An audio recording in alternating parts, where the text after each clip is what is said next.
Third public meeting for November 17th, 2020 is called to order. We could stand for the pledge. I pledge allegiance to the flag of the United States of America and to the republic for which it stands, one nation, under God, indivisible, with liberty and justice for all. Roll call, Jennifer, please. Robert Carnahan. Here. John Foreman. Present. Julie Rivera. Here. Colleen Sheehan. Present. Randy Niemeyer. Present. Ralph Miller. Present. Richard Sharp. Here. I am present. Rick Eberly. Here. David Austin. Present. Under new business, we have the approval for the minutes from October 20th, 2020. We need a motion to waive the reading of these minutes. So moved. I'll second. Motion by Julie, second by Colleen. Roll call, please, Jim. Robert Carnahan. Yes. John Foreman. Yes. Julie Rivera. Yes. Randy Niemeyer. Yes. Colleen Sheehan. Yes. Ralph Miller. Yes. Richard Sharp. Yes. Motion carries 7-0. Written report, the fund report from our clerk treasurer, Jennifer. Last week I sent out the reports to you, and then again earlier this afternoon I had a small update to my summary on the collections. We're still holding pretty steady. Look like it, Jen, on the report, yeah. I mean, it's really awesome. Our residents are on time. A couple of them, we got to send some reminders to. But I mean, it's really something seeing what we're still collecting on the utility side. And comparing 2019 to 2020, the amount of money in 2019 is lower, and we got more in 2020, and on both of your columns there. Well, Like in Yeah. 2019, that's low, and it's higher in 2020. And the second box, the same thing, comparing 2019 to 2020, the money seems to be higher. well, we've had a lot more growth in our community. Yeah. And we've added a lot more onto. But that's good. The percentages are much better, Jennifer, you know, that's what's important. The percentages are much better. So if anybody has any questions. Yeah, anybody have any questions for Jen? We move on to the consultant and staff reports, our engineer, Nice Engineering, Mr. Neil Simstead. Good evening. Good evening. Hello. Hello. We have the West Side Sanitary Sewer Interceptor update. Project 1 has not changed since we reviewed that last month, working with Dave's office and town manager's office regarding the property acquisition. And once that completed, we'll go out for bid and coordinate that through Attorney Austin and the town hall for those advertisements at your direction.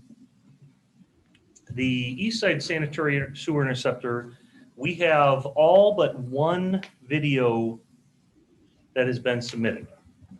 We've reviewed those videos and we've determined based on the engineer's opinion of cost for manhole rehab, which you guys have done recently in the past, but additionally on that line that goes from Lift Station 3 up Morris to essentially about 137, that area right there.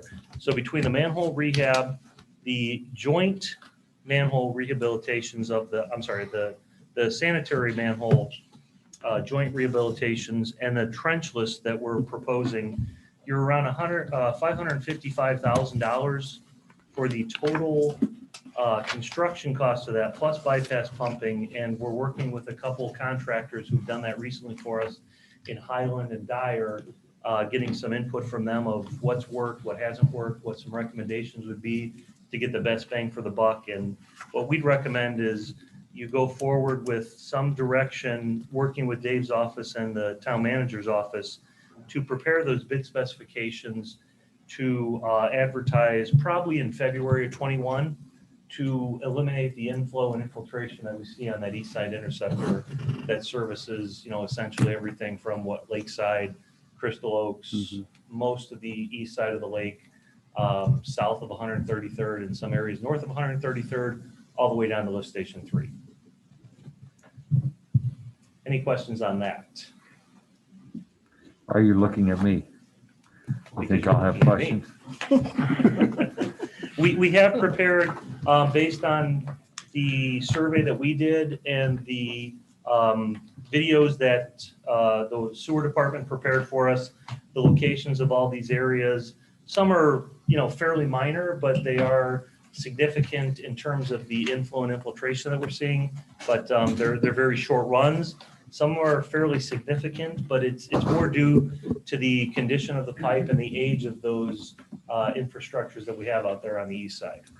Neil, the Lowerman section, Yes. the old Lowerman interceptor, although it's not a real long segment, has there been some videoing done on that? Is that They have. completed?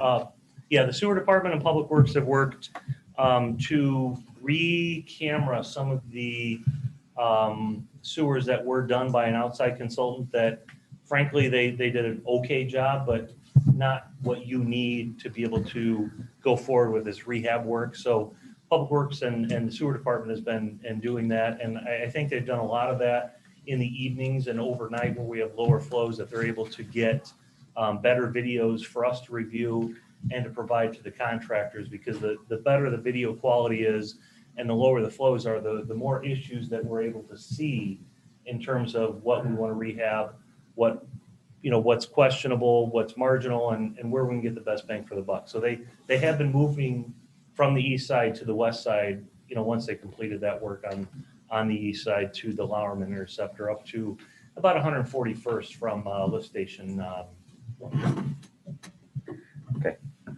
Explain to me exactly again what the $550,000 is going for.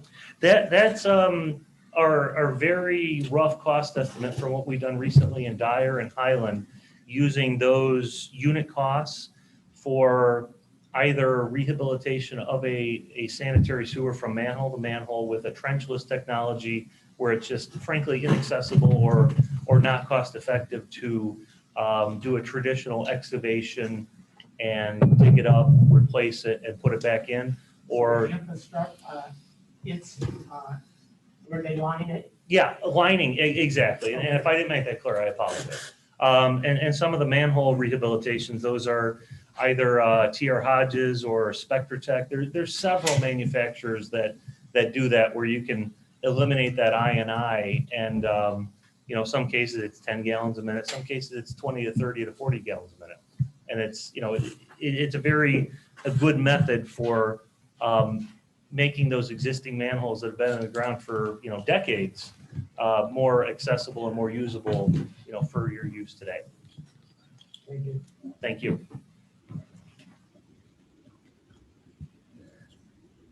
So that would be the recommendation on the east side, and then a slight update on the SSES, which would cover the west side, which is the Lowerman interceptor that we had just recently discussed. So the recommendation would be to move forward in terms of advertisement, work with David, because this is obviously above the $150,000 limit that we would, be required by state statute to offer quotes. Some of these things we can do on quotes, but the majority of the work would be significant rehabilitation on that east side interceptor to, get that project in a format that we can get that out to bid and, have it for your consideration and review.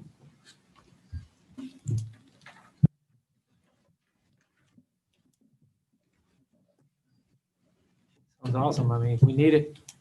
Got to be done. Yeah, you really do. And it's very interesting that some of the areas that we're finding that are vitrified clay tile, which you would think it's fairly brittle, but it's in good shape. Wow. Some others that you would think would be in good shape are not necessarily so, and those are reinforced concrete pipe.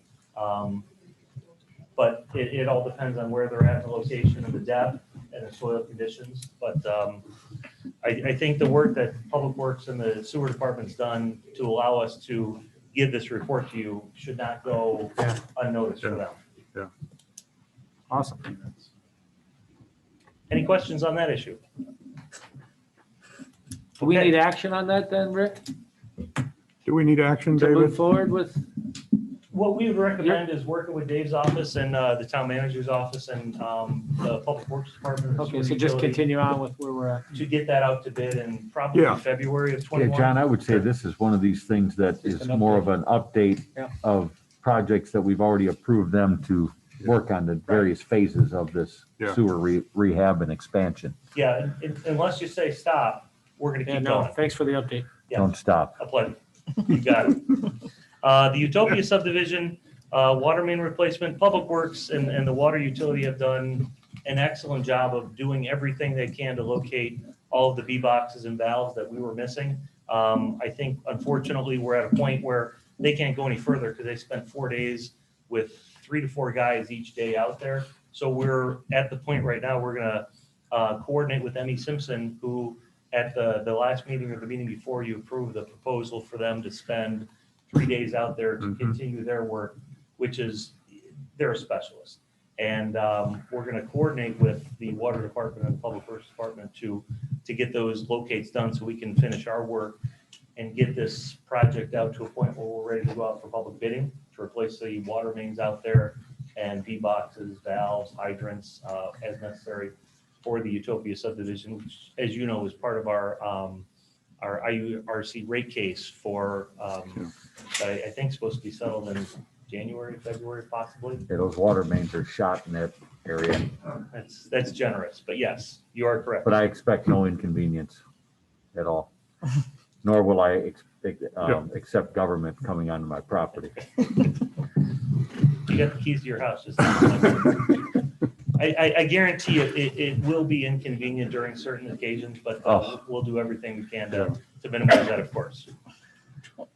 So yes, that's moving forward in a very positive manner. Will I get a ticket, chief, if I bring a tanker load of water home with me just in case? I think you'll be all right.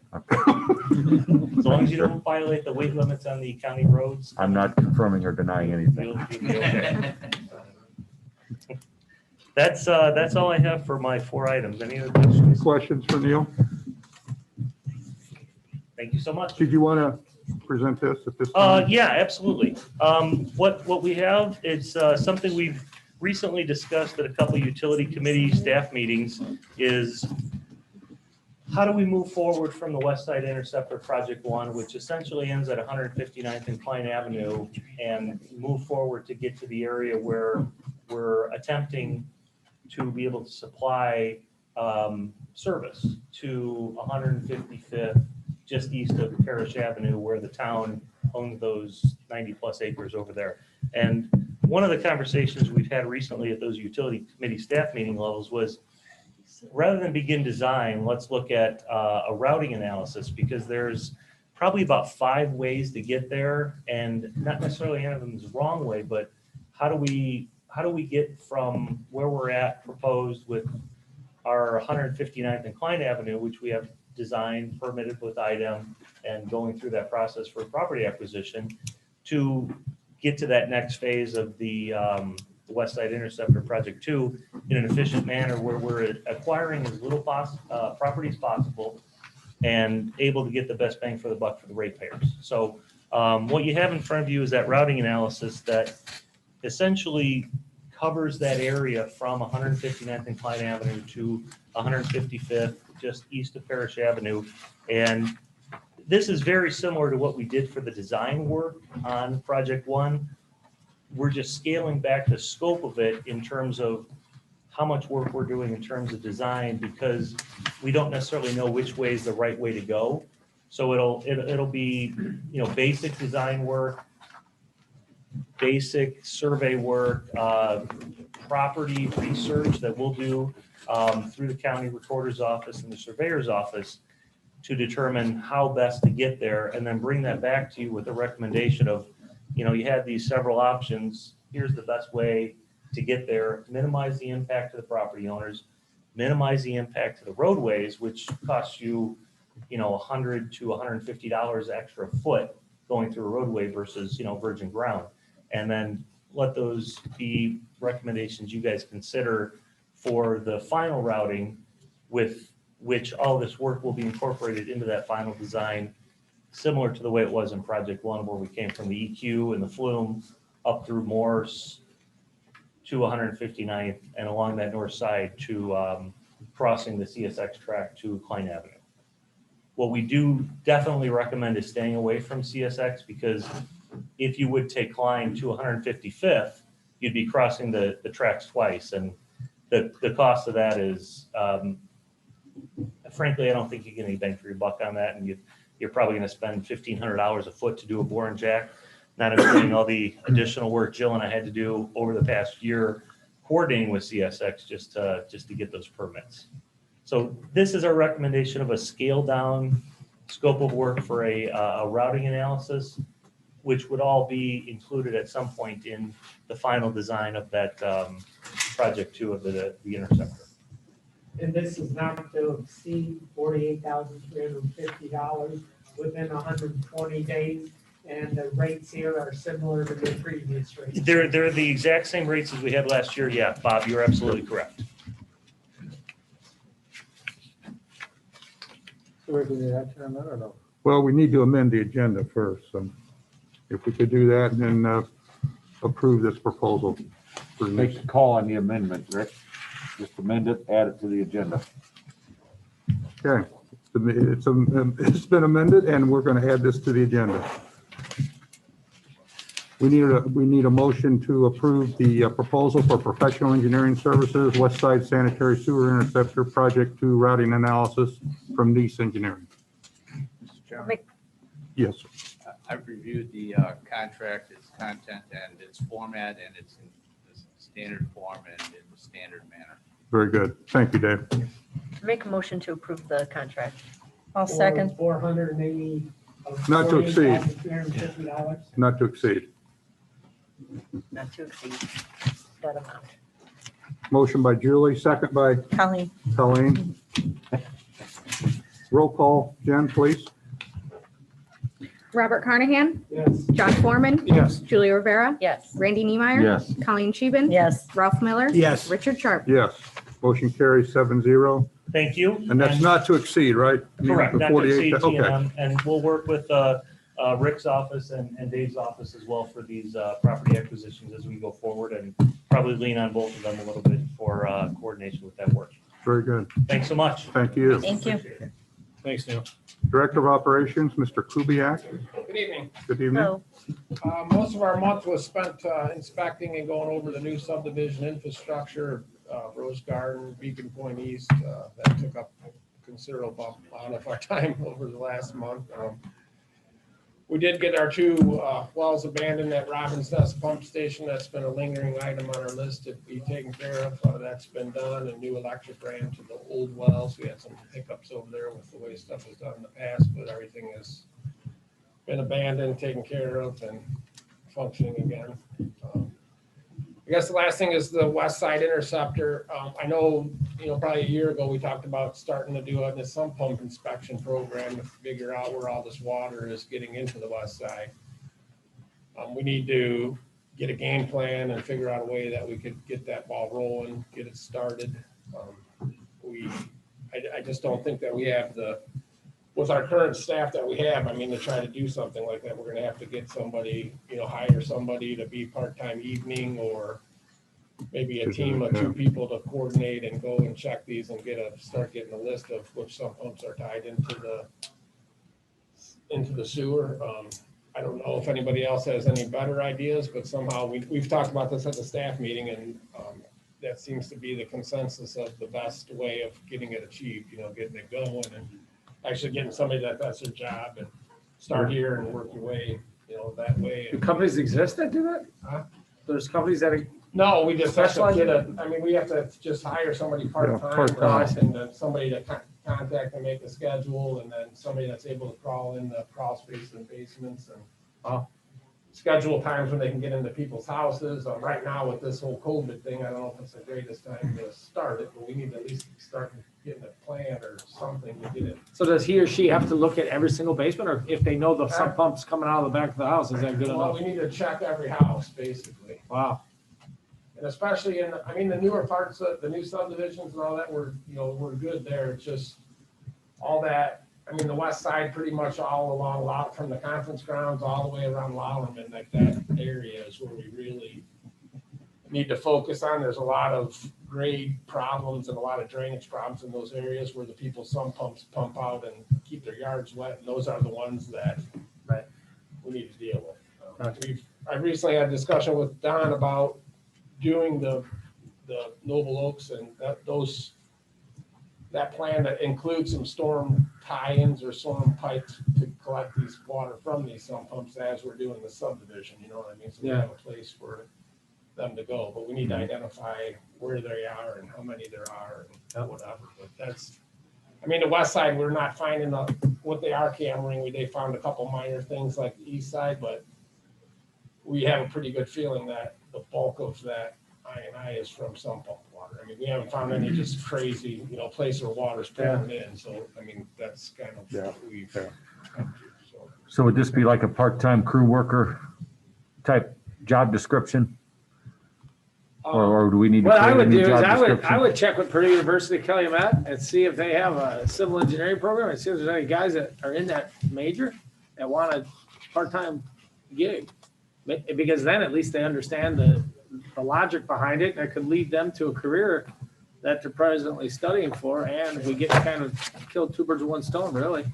If that's okay with your yeah, I mean, mindset. I don't know. I mean, I was thinking like a 2-person team, to kind of somebody to document and somebody to make Yeah. appointments, or, I mean, I don't know how we do it. I mean, people are gonna have to be crawling in people's crawl spaces and Yeah. look, verifying what's happening, so it's. And for safety, having 2 people Right. instead of 1, because if something would happen to one in there, there'd be a backup person that could get help. Right, it's just something, I guess we need to determine, fine tune the plan, but something like that, I think a part-time crew worker or I love it. I think it's a great idea. something. Yeah. We need to figure out our best avenue, our best way of attacking that. Yeah, I think that's a good plan, Tim. Yeah, I think in the spirit of getting this job done, which we started talking about, about a year and a half ago, 2 years It's been a ago? while, yeah. Mhm. So getting that done is part of this move west of this sewer interceptor project. This is a no-brainer, so Right. I would think you put your head together with Rick and yeah, get a game plan together and advertise for some personnel and, I mean, explore the idea that John put out there. Yeah, for sure. Because I think it's valid, maybe at least one person, but Yeah. then maybe like a retired plumber or something for a second person. Yeah, I was just thinking Full like somebody who need experience. to be getting in and out of, Right. crawling in a Yeah, crawl space, yeah. and looking around, but yeah, whatever the case is, it's gotta be somebody's job to focus on that. I mean, we use our guys, I mean, we only have a couple guys, and by the time they do their daily, they've been doing the cammering in the evenings, Yeah. like one night a week, at least doing a few hours, so we can keep moving forward. But it's hard to find that. Good idea, Tim. yeah, I like it, yeah. Keep Okay, everything that's all going. I have. Any other questions? No. Okay, thank you much, guys. Have a good night. Thank you. Thank you. Thank you. Move on to the JMOB. Do we have a JMOB report What for, about the town attorney? Town Attorney, David, I'm sorry. Rick is ignoring him. We're still waiting on the order from the IURC Okay. on the town's petition, expected on or before January 29th, 2021. There are several items that we're dealing with in-house with Rick, his staff, and my office. So those things are in process. Other than that, we're trying to buy land and extend sewer, Sure. and deal with water. Okay, very good. Thank you. Any questions for David? Thank you, sir. JMOB report, anybody got anything on? I mean, we reported last time, and I think We this haven't had next, a meeting since the yeah, last. and then our resolution is going to pertain to the last time, I believe, so. Moving on to resolution 1272, wastewater treatment plan reimbursement resolution. Randy, if you could read by title only, please. Resolution 1272 is a resolution of both the Town Council and Utility Board of the Town of Cedar Lake, Lake County, Indiana, declaring an official intent to reimburse expenditures which may be incurred with respect to certain projects and all matters related thereto. Thank you. David, you want to explain this? Yeah, This is before you on a recommendation from Sue Hay. She may be watching this right Okay. now, having watched the last meeting and understanding the report out of the JMOB, that there are capital projects and activities involving the interceptor and the wastewater plant, and that we're going to incur some expense. This is a precursor to how we pay for that, Very good. and leaves open the opportunity to reimburse the utility from capital funding if that's ultimately what we do. It wasn't known what the cost was at that Yeah. point, much less the complete scope. But project grows into a lot of money. Yeah. How you pay for it is one thing. Taking care of the business of paying for it is another. This is that. Very good. Thank you, David. And didn't we discuss that Lowell only applied $1 million and we went over $1 million? I think we were right at $1 million, were we not?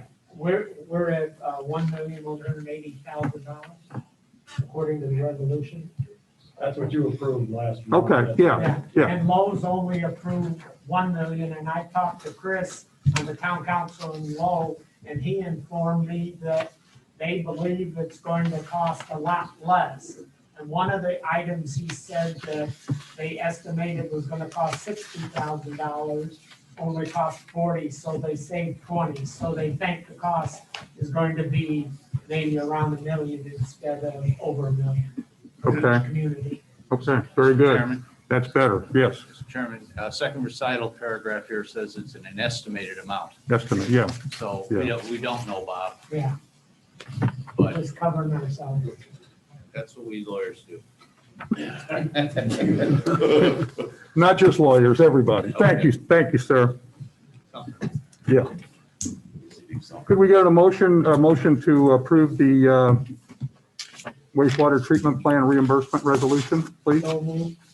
Motion by Bob, I'll second it. second by Ralph. Jen, please. Robert Carnahan, Yes. John Foreman, Yes. Julie Rivera, Yes. Randy Niemeyer, Yes. Colleen Scheeben, Yes. Ralph Miller, Yes. Richard Sharp. Yes. Motion carries 7-0. Public comment, any public comment? Public comment? No public comment. This meeting is adjourned. Next meeting Tuesday, December 15th, 2020 at 6:30 PM. Thank you, everybody.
Please. I pledge allegiance to the flag of the United States of America and to the republic for which it stands, one nation, under God, indivisible, with liberty and justice for all.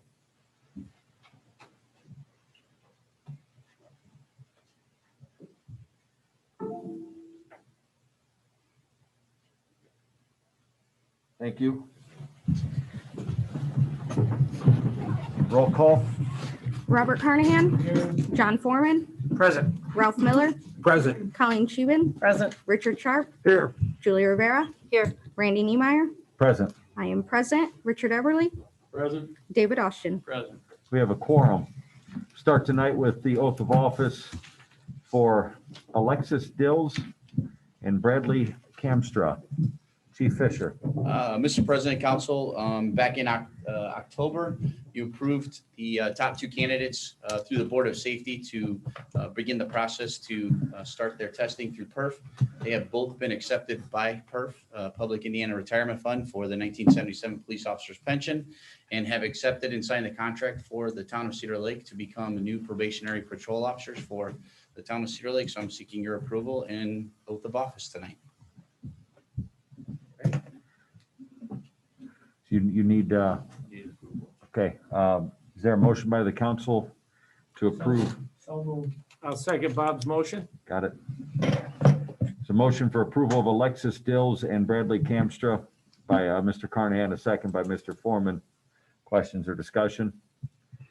Roll call. Robert Carnahan, Yes. John Foreman, Yes. Ralph Miller, Yes. Colleen Scheeben, Yes. Richard Sharp, Yes. Julie Rivera, Yes. Randy Niemeyer. Yes, motion carries 7-0. Proceed, chief.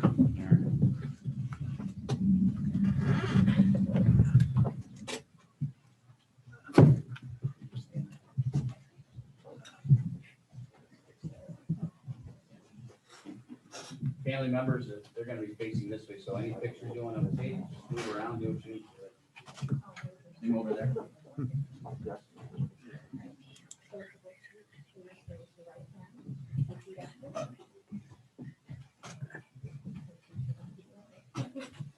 I, Alexis Dills, Bradley Camstra. Do solemnly swear. That I will faithfully support. The Constitution of the United States of America. The Constitution and laws of the state of Indiana. The ordinances of the town of Cedar Lake. And the rules and regulations of the Cedar Lake Police Department. That I will faithfully. Impartially. Honestly discharge. The duties of my office. As a probationary patrolman. Of the town of Cedar Lake Metropolitan Police Department. To which I have been appointed. According to law. And to the best of my skills and ability. So help me God.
Okay, congrats.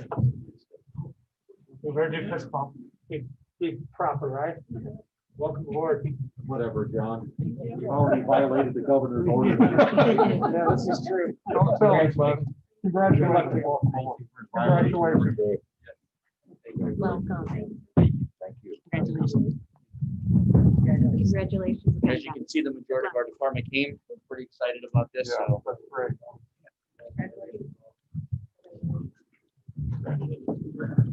You know, I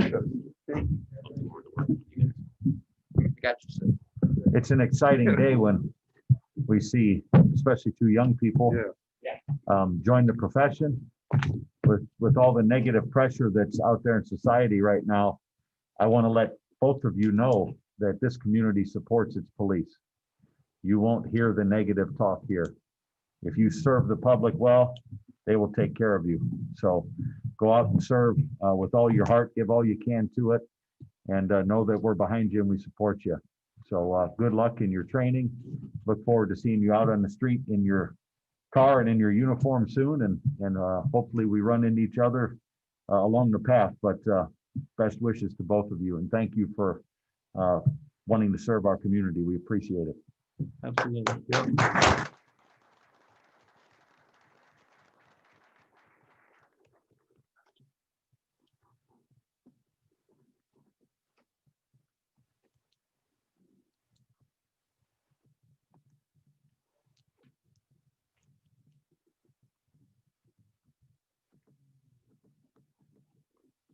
Nice turnout, that's cool.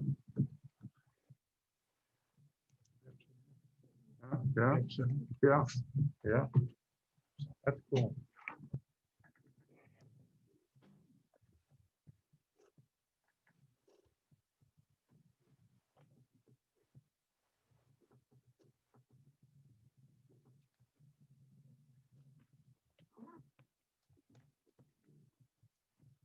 Okay, next we have a special presentation, which is the year 2020 refunded bonds. Mr. Barry from Crow is with us tonight.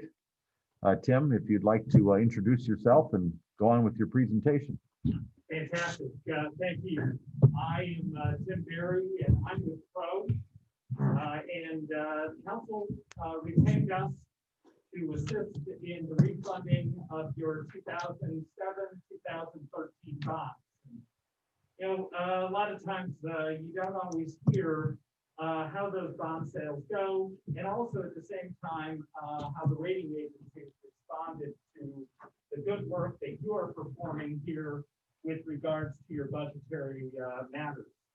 So tonight I wanted to just briefly go over the rating report, and then if you've not received that, I will email that rating report as well as a copy of this presentation to you tomorrow when I get back home.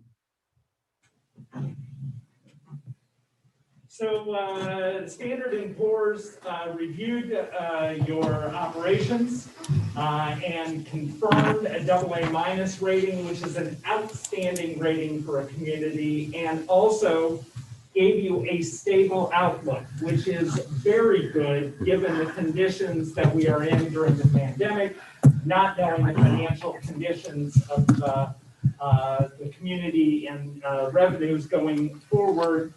And in that report, they highlighted some things that I would like to just briefly focus on. A strong economy here in the town of Cedar Lake, with access to a broad and diverse metropolitan statistical area. Certainly you benefit by being as a part of a much larger community here in the region of Lake and Porter counties and the Chicagoland area. You have, they said, adequate management with financial operations and policies that are in place according to meet the guidelines that they have in reviewing your operations. They made a special point to focus on 3 years of strong surpluses at the end of each of those years, and building a strong financial balance and a reserve fund for the town over the last 3 years. And also in light of possible erosion of revenues, certainly from income tax and possibly property tax collections as a result of the pandemic, by building those strong reserves, you've placed yourself in a very good position moving forward. Your strong budgetary flexibility and available cash reserves, 68% of your operating reserves. You know, the Government Finance Officers Association says that a good, strong economy for a local government should have reserve balances of 2 to 3 months. You are in excess of that, which places you in a very strong position, particularly in light of the current pandemic and potential downturn of revenues. Very strong liquidity, 71% of your available cash balance is in funds that are available, almost 3.5 times your governmental debt service operations. The one area they did say that you did have some weak debt and contingent liability position, but noted that your debt was going to be paying off in a very short period of time. And so as a result, they rated you in a very strong light. But the point that I'm sure you're most interested in is, how did we actually sell those bonds, and what's the actual savings for the community? Over the life of the bonds that we have left, the refunding on the 2007 bonds will pay off in 2023.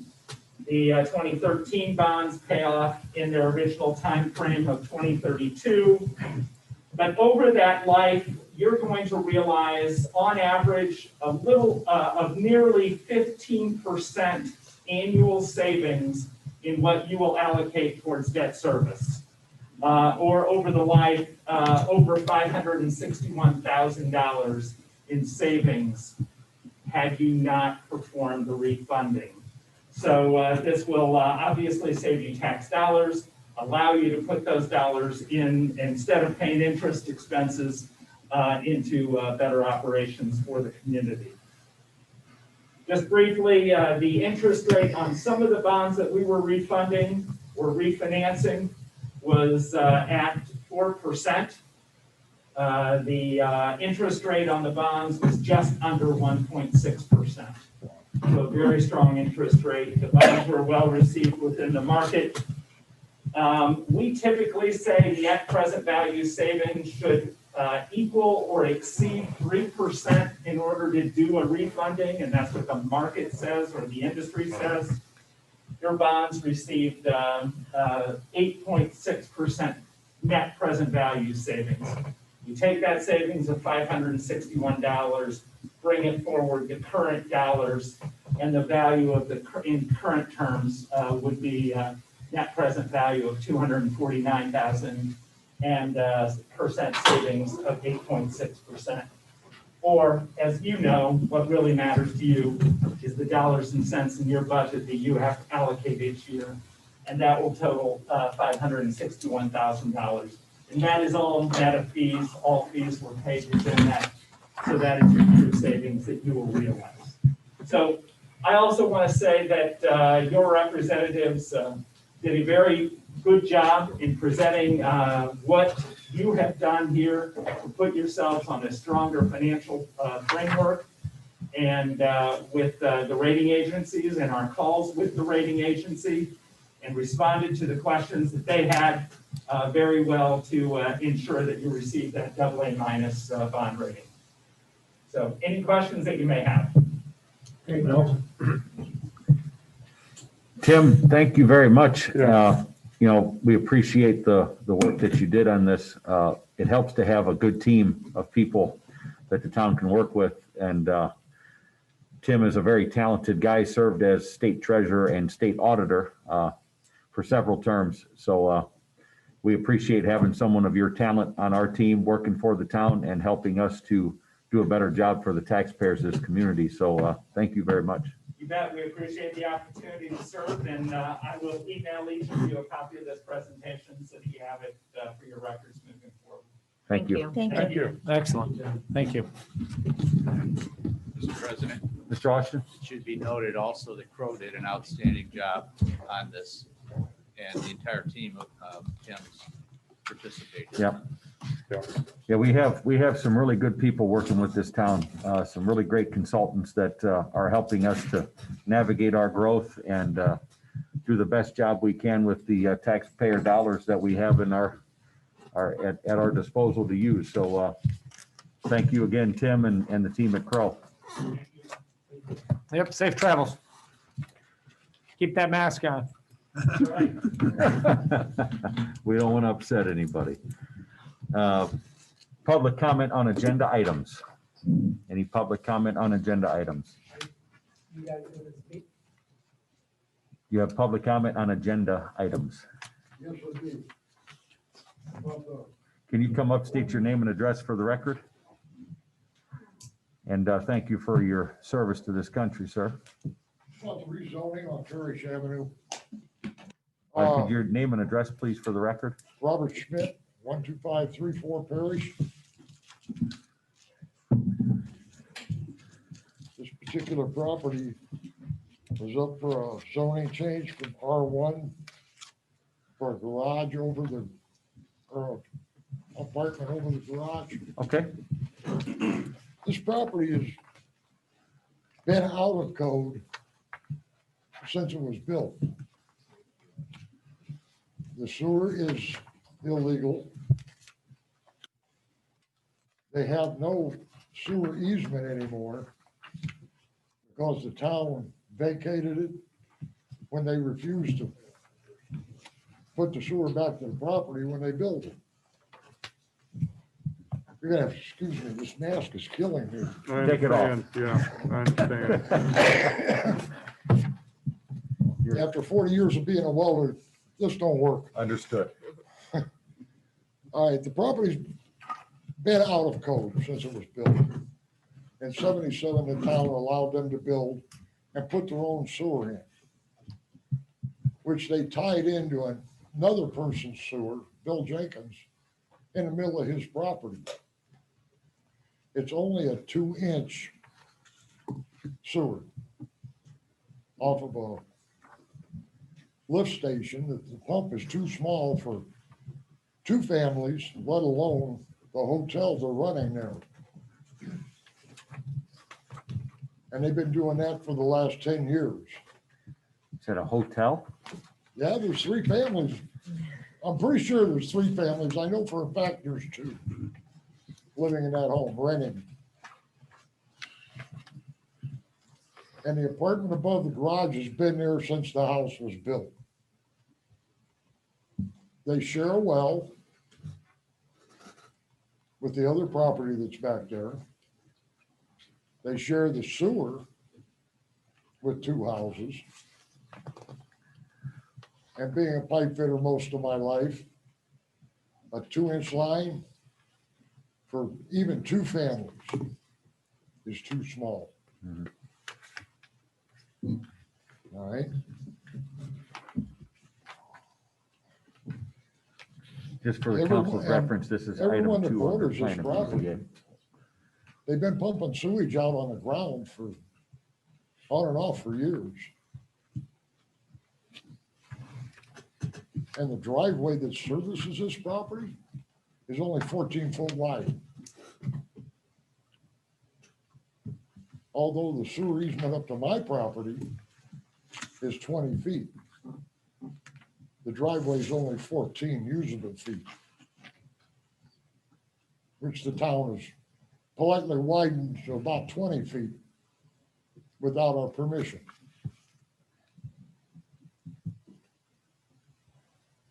Now I'm getting, this has been a pain in my butt for 40 years. And I think it's about time the town board stepped up and put a stop to this. The houses were illegally built to begin with. They were built in a wetland. There's a pond back there that is spring fed. And as far as I know, he's poisoned that pond by pumping sewage into it. And I know none of these board members would like sewage pumped into their backyard. I think that's a good assumption to make. None of us would. Well, think about it. Yes, sir. We do appreciate you coming up tonight and letting us know your feelings on this. Thank you. This will be considered as item 2 under plan and BZA, so your comments are noted. If the town would look up the minutes from 1975,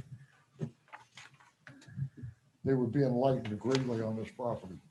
Okay. Thank you. Thank you, sir. Thank you. Any other public comment on agenda items?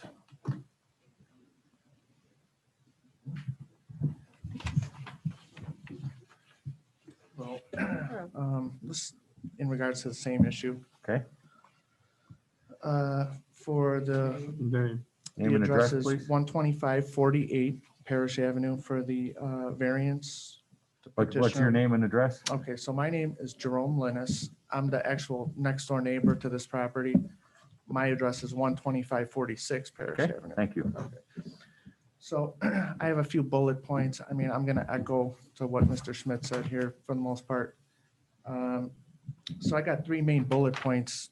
I object to it as well. So yeah, I agree. The infrastructure is not there for this. There's currently two, this is, there's already, it's rented to two tenants currently. It's a non-owner occupied residence.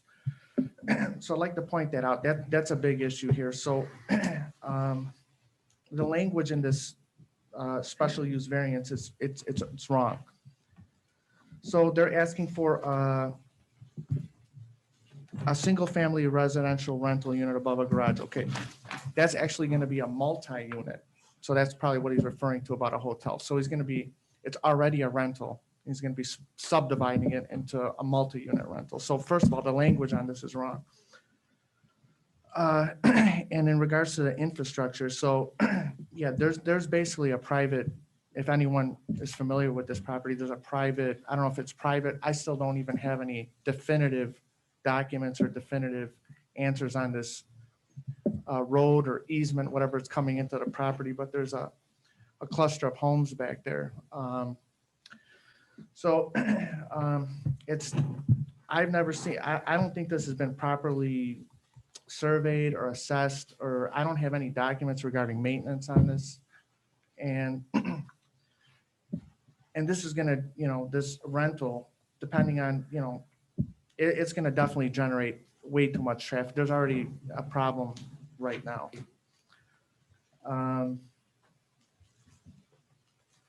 Secondly, the character of this little cluster of homes right there, it's all single family homes, R1.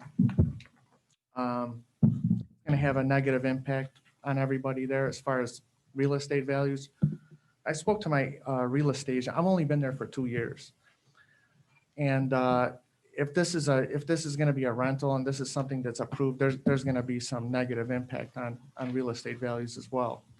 So everyone's gonna suffer as far as that's concerned in this area of homes. And there was some letters, I believe, everyone adjoining the property was sent a letter, but it's gonna affect everyone in that main area because it's a really weird situation because some of these properties ain't adjoined to that property, but they share the easement or road coming into the property.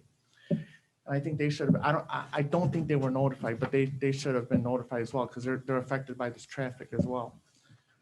And then I have just a few comments. There's also a letter here that I have dated August 21st, 1992. I believe you should have a copy of it as well. And it's signed by the town man, or I believe it's a draft. It was never signed, but it's in regards to this as well. I can read it. It's only very short. It's come to our attention that you either intend or have rented out an apartment in the house located at 12548 Parish. This is in violation of Cedar Lake zoning ordinances as this area of, as this house is located in R1, which is a single resident zone. We request that if this has been rented, that the tenant be removed by August 31st, 1992. If this quote unquote apartment has not been rented, it should not be rented as this is not allowed under current zoning. So that's the same zoning. It's never been changed. So it's currently in violation. Just FYI too, it's currently in violation. And a few other quick comments. So there's a lot of young kids in this area as well. I have three young ones, but they're my neighbors. They have some young ones. I think Mr. Schmidt has a young grandchild as well. And they're playing out there. Recently this summer, there was already an incident of a speeding car with that same people in the back. There was an altercation and stuff like that. And that's pretty much it. So I think that covered everything. So yeah, I'm in objection, and right now it's currently in violation as well. So, Okay, thank you. thank you very much. Any other public comment on agenda items? Any other public comment on agenda items? Okay, public comment is closed on agenda items. Move to consent agenda, which is minutes of the October 6th and 2020 meetings. Claims, all town funds, $450,709.62. Wastewater operating, $201,690.24. Water utility, $133,421.69. Stormwater, $110,809.20. And payroll for 10/15, 10/29, and 11/12, $451,343.30. The manual journal entries for October 1 through 31, 2020. Donations were for trunk or treat. See attached list, which is pages 1 and 2 of your agenda. Is there a motion to accept and waive the reading of the minutes and accept the consent agenda as listed? So move. Motion by Mr. Sharp. Is there a second? I'll second. Second by Ms. Sheehan. Questions or discussion? Yes. I noticed one of the claims in there, $4,725, tourism money going to historical. Did we evidently got that money? Yes, we received the funds. So I'm impressed that we got the full amount with the way the economy's been. So that caught my eye. Thanks, Bob. Any other questions or discussion? I would just say, again, to Colleen and Julie, great job with that trunk or treat. It was a great turnout, and all the sponsors that you guys were able to get was quite amazing. Great job. Thanks. That was good. Yeah, they listed one sponsor's name wrong. Niemeyer Trucking doesn't exist. Sorry. Okay, Niemeyer Milk Transfer, but That's funny. I had to give him a hard time. Can we read through this list, or can I read through this? If you want list? to, Wanna go wait ahead. till the end? Okay, I'll read this quickly. Cedar Lake Police Department, cars and candy. Cedar Lake Fire Department, cars and candy. Cedar Lake Public Works, Bill Westerhoff was a tremendous help in parking.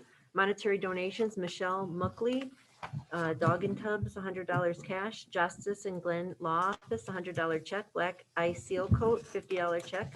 Candy donations, Bob Carnahan, Eagle Club, Fred and Donna Rosenich, Casey's General Store, Ann and Brett Christ, Don Frey from Bugaboos, Holly Heminger, Brookfield Zoo tickets, CL Vending, a pallet of soda pop, Pete Blagojevich candy, Nice Engineering candy, Austin Kuiper Jositis candy, Sheben Automotive banner, Brian Zabrecki participation car and candy, Strachan Van Tills cars and candy, Anytime Fitness car and candy, Tracy Haskell and Terry Bilkey, Hanover School Board car and candy, Ronald Huseman Faith Church, 6 cars and candy, Demia Garcia Color World car and candy.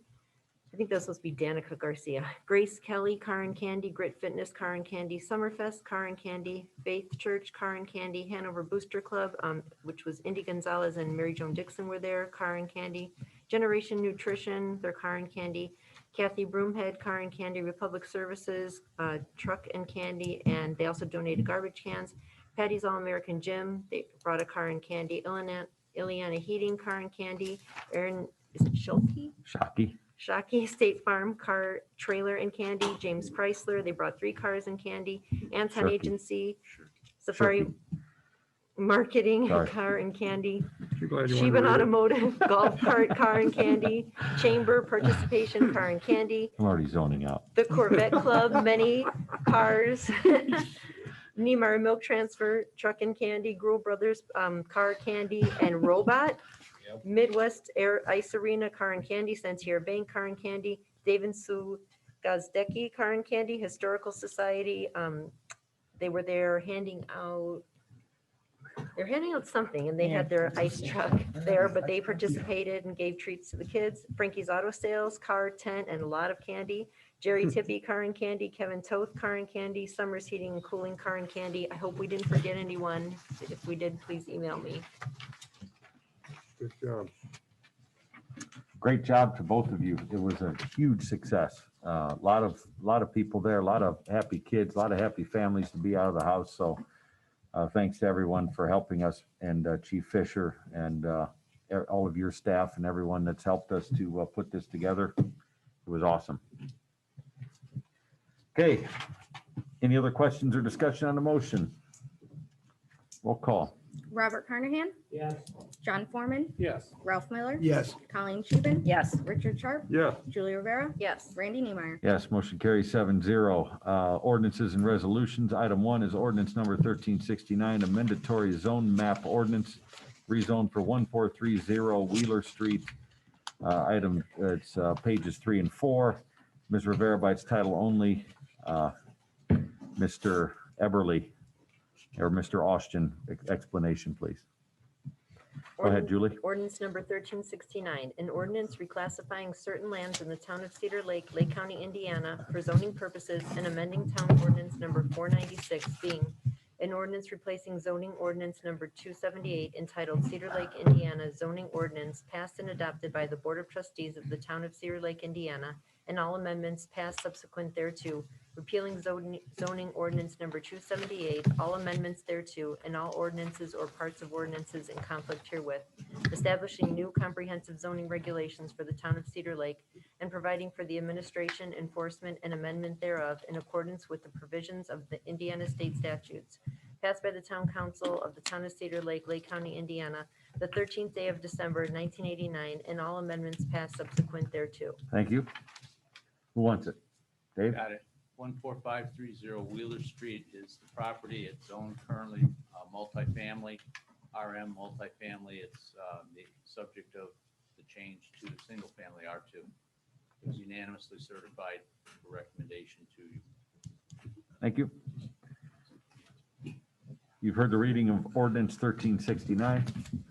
The one reading. So it is the only reading for adoption. Is there a motion by the council? I'd like to make a motion to adopt ordinance 1369. Thank you. I'll second. Motion by Mr. Foreman, second by Ms. Scheeben. Questions or discussion? Roll call. Robert Carnahan, Yes. John Foreman, Yes. Ralph Miller, Yes. Colleen Scheeben, Yes. Richard Sharp, Yes. Julie Rivera, Yes. Randy Niemeyer. Yes, motion carries 7-0. Item 2 is ordinance 1370, year 2021, salary ordinance. Ms. Rivera by its title only. Ordinance number 1370, an ordinance amending town salary ordinance number 1370, establishing jobs and salaries to be paid certain offices, positions, and jobs within the town of Cedar Lake for the year 2021, and repealing all ordinances or parts thereof in conflict therewith. Thank you. Ms. Sandberg?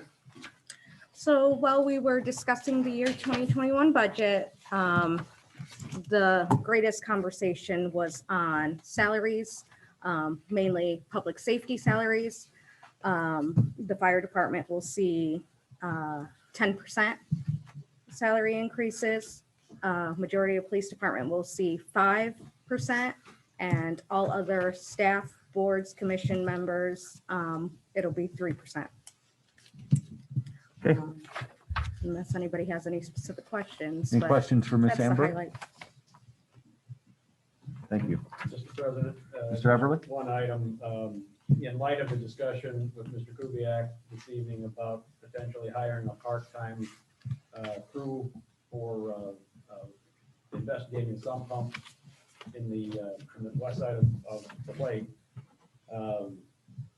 It's noted that in the salary ordinance, we have such a position, but it's paid from 3 different funds, rather than we would assume 2 funds, stormwater and sanitary.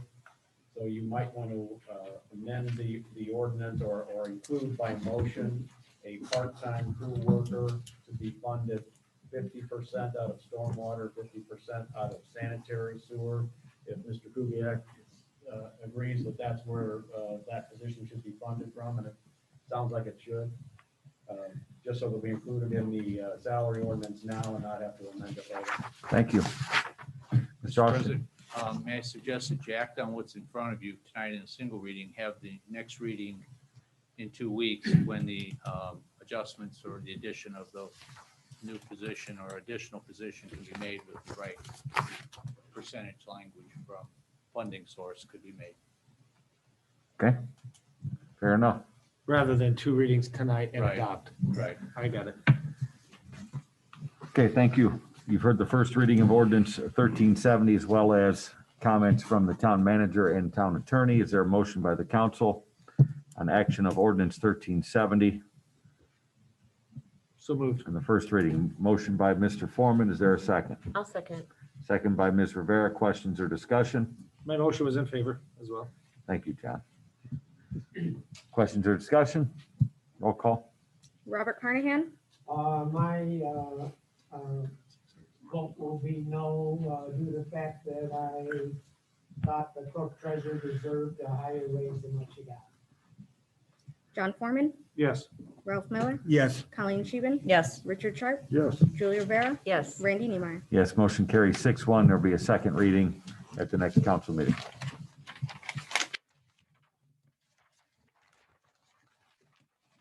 Item 3 is ordinance 1371, an ordinance to amend the Valak ordinance. Davis. Randy. I'm sorry, I interrupted you. I didn't mean to. We direct that the ordinance, the salary ordinance as amended be presented at the next meeting for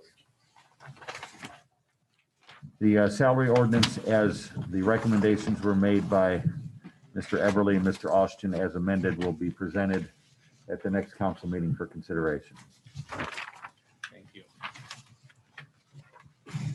Item 3 is ordinance 1371, ordinance to amend the Valak ordinance. Next time, just throw something at me. Get my attention. Your mask is affecting your hearing. It is. It's not your fault, It right? affects everything. Way off. It does. Go ahead with your first. Ordinance number 1371, an ordinance amending town ordinance number 817, being an ordinance establishing an additional section 457 deferred compensation plan program for the benefit of the employees of the town of Cedar Lake, Lake County, Indiana, adding the town manager employee job position to eligible participation in the established section 457 deferred compensation plan program and all matters related thereto. Thank you. Mr. Austin? This is an amendment to ordinance 817 that establishes the VALIC deferred compensation plan under section 457 of the Internal Revenue Code to amend it to provide for Rick Everly's salary compensation package to be included and be paid for by the town consistent with the agreement of employment. Thank you. Is there a motion by the council to approve ordinance 1371? So moved. Thank you. Motion by Mr. Sharp, I'll second. second by Ms. Scheeben. Questions or discussion? Roll call. Robert Carnahan, Yes. John Foreman, Yes. Ralph Miller, Yes. Colleen Scheeben, Yes. Richard Sharp, Yes. Julia Rivera, Yes. Randy Neimeyer. Yes, motion carries 7-0. Is there a motion to suspend the rules to allow for a second reading? I'd like to make that motion. I'll Motion by second. Mr. Foreman, second by Mr. Sharp. Questions or discussion? Yep. Roll call. Robert Carnahan, Yes. John Foreman, Yes. Ralph Miller, Yes. Colleen Scheeben, Yes. Richard Sharp, Yes. Julia Rivera, Yes. Randy Neimeyer. Yes, motion carries 7-0. Ms. Rivera, second reading of ordinance 1371. Ordinance number 1371, an ordinance amending town ordinance number 817, being an ordinance establishing an additional section 457 deferred compensation plan program for the benefit of the employees of the town of Cedar Lake, Lake County, Indiana, adding the town manager employee job position to be eligible participation in the established section 457 deferred compensation plan program and all matters related thereto. Thank you. Second reading of ordinance 1371. Is there a motion to adopt? I would like to make a motion to adopt ordinance 1371. Thank you. Motion by Mr. Foreman, I'll second. second by Ms. Scheeben. Questions or discussion? Roll call. Robert Carnahan, Yes. John Foreman, Yes. Ralph Miller, Yes. Colleen Scheeben, Yes. Richard Sharp, Yes. Julia Rivera, Yes. Randy Neimeyer. Yes, motion carries 7-0. Ordinance is adopted. Resolution 1272 is wastewater treatment plant reimbursement resolution. Ms. Rivera, by its title, please. Resolution number 1272, a resolution of both the Town Council and Utility Board of the Town of Cedar Lake, Lake County, Indiana, declaring an official intent to reimburse expenditures which may be incurred with respect to certain projects and all matters related thereto. Thank you. This was the same item considered in the utility board meeting. Does anybody need any additional explanation on this? Mr. Austin? It's before the town council also, as a consequence of not knowing the source of funds Mhm. that might be used in capital work on the wastewater treatment plant, both you and the utility, the town council and utility board hence are acting on this. Yes, sir. Any other explanations, questions? Is there a motion? So moved. Motion to approve, Mr. Miller? Yes. Motion by Mr. Miller, Second. second by Mr. Sharp. Questions or discussion? Roll call. Robert Carnahan, Yes. John Foreman. Yes. Ralph Miller. Yes. Colleen Scheeben. Yes. Richard Sharp. Yes. Julia Vera. Yes. Randy Neiman. Yes, motion carries 7-0. Plan/BZA, letter of credit amendment offshore estates. Who wants it? Dave? Got it. It's been presented. This is the extension of performance surety on this property, this development, carry offshore addition, and it's in proper form, proper content, and proper amount. Thank you. Is there a motion to accept the letter of credit amendment for offshore estates? So moved. Motion by Mr. Carnahan, I'll second. second by Ms. Rivera. Questions or discussion? Roll call. Robert Carnahan, Yes. John Foreman. Yes. Ralph Miller. Yes. Colleen Scheeben. Yes. Richard Sharp. Yes. Julia Vera. Yes. Randy Neiman. Yes, motion carries 7-0. Item 2 is owner petitioner Teresita Barajas, 12548 Parish Avenue, special use variance. The Board of Zoning Appeals certifies an unfavorable recommendation to the town council for the requested special use variance to allow the petitioner Teresita Barajas to have a single-family residential unit above a garage in an R1 zoning district by a vote of 5 in favor and 0 against for the unfavorable recommendation. Is there a motion by the council on the unfavorable recommendation? Is Miss Barajas in the room by chance? Mr. President, the petitioner was not at the Board of Zoning Appeals meeting either. Okay, thank you. And this is a property the two gentlemen, Robert and Jerry, right, got up and spoke about. It's basically, if you remember Monastery Golf Course, it's green number 16, I believe. There's two houses that were built on that green, and of course, now that is vacant land. So what we're considering tonight is to either approve the special use variance, which was unfavorably recommended by the BZA, or to deny it. Correct. Is there a motion to either approve or deny the special use I'll make variance? a motion to deny. Motion by Ms. Scheeben, I'll second it. second by Mr. Miller. Questions or discussion?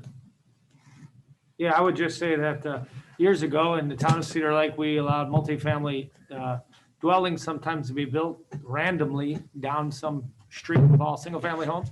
And then we also have allowed many times for homes to be subletted out and nobody ever knew, et cetera.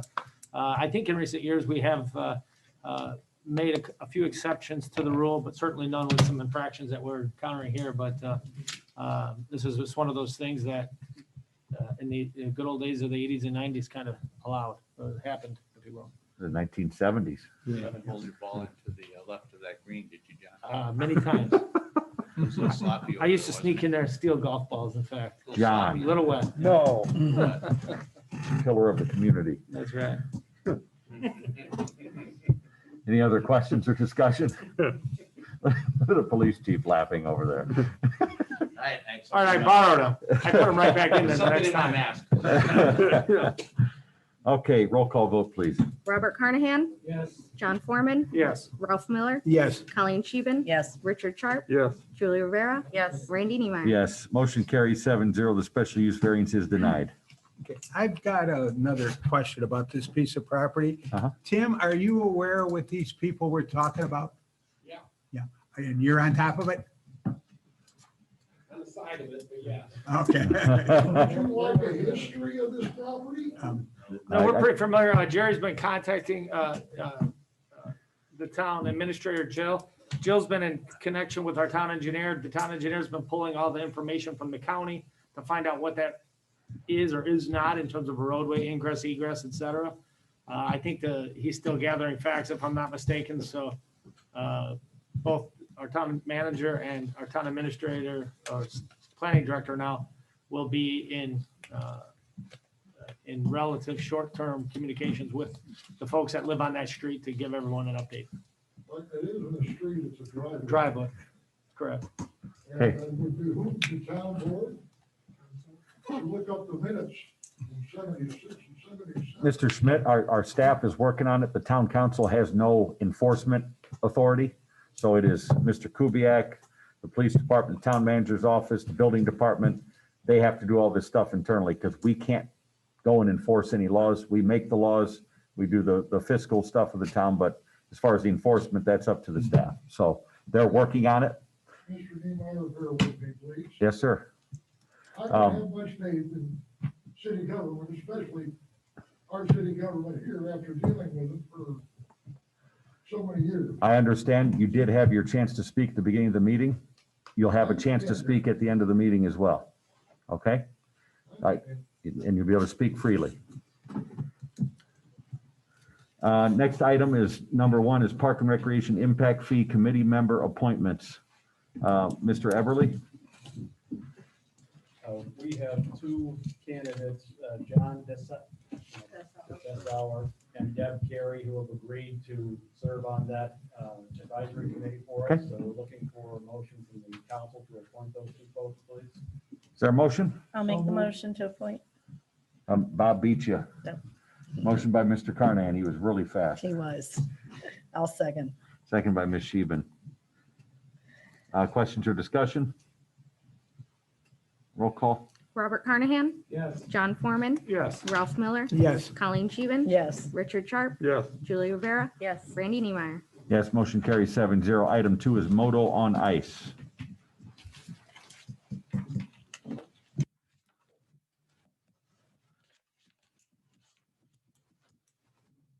We're from the Moto on Ice AMA Motorcycle Club.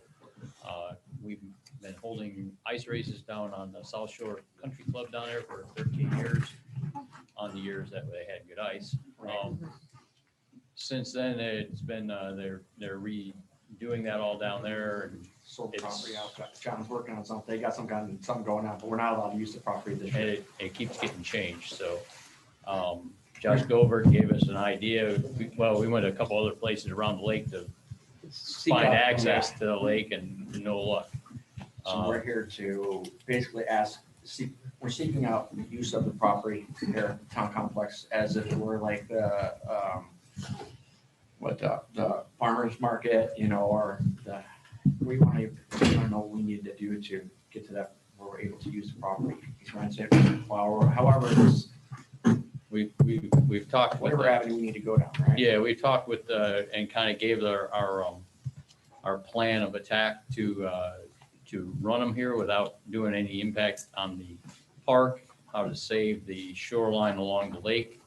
Talking with the fire department, how we could get onto the lake, how they can access the lake for our safety. Also with the police chief on the parking areas around the parking lot and stuff. Spoke with the White House as well, let them know that we were going to be over here seeking, this. To see if we can make this work. Right. If the good Lord gives you some ice, right? That's Well, right. yeah. That's key. We've had a number of years where we've done a lot of legwork and got absolutely nothing out of it. Right. It's a thing where over 13 years that we've been doing it, we've given back to the community in different areas about $6,800 so far. And if we get a successful year, rather than going to like Boys and Girls Club, we've given to them and, there's a whole bunch Historical of them. Society, we could donate to that. Right. We donate, all of our proceeds are donated right back to the community. Cedar Lake, Lowell. Yeah, you guys have been great. Yeah. So you've worked with our staff already? Yeah, we had a meeting already. So Rick, were they informed about any insurance requirements and things like that? Right, they know they'll have to provide us with a certificate of insurance, naming us as additional insured. We talked about covering the town costs to be out there. Primarily the fire department. Chief Fisher didn't feel there'd be any expenses on the police department side, but Chief Wilkening will, he gave an estimate, what'd you say, Todd, about 500 to 700? Yeah, about between 500 and 600 Yeah. a weekend, And, just and for the the gentleman- cost. Right, People. they're prepared to recover those Okay. costs for our people to be out there. That's per day, of course. Yes. And this is, I believe we said right after the first of the year through about the middle of March.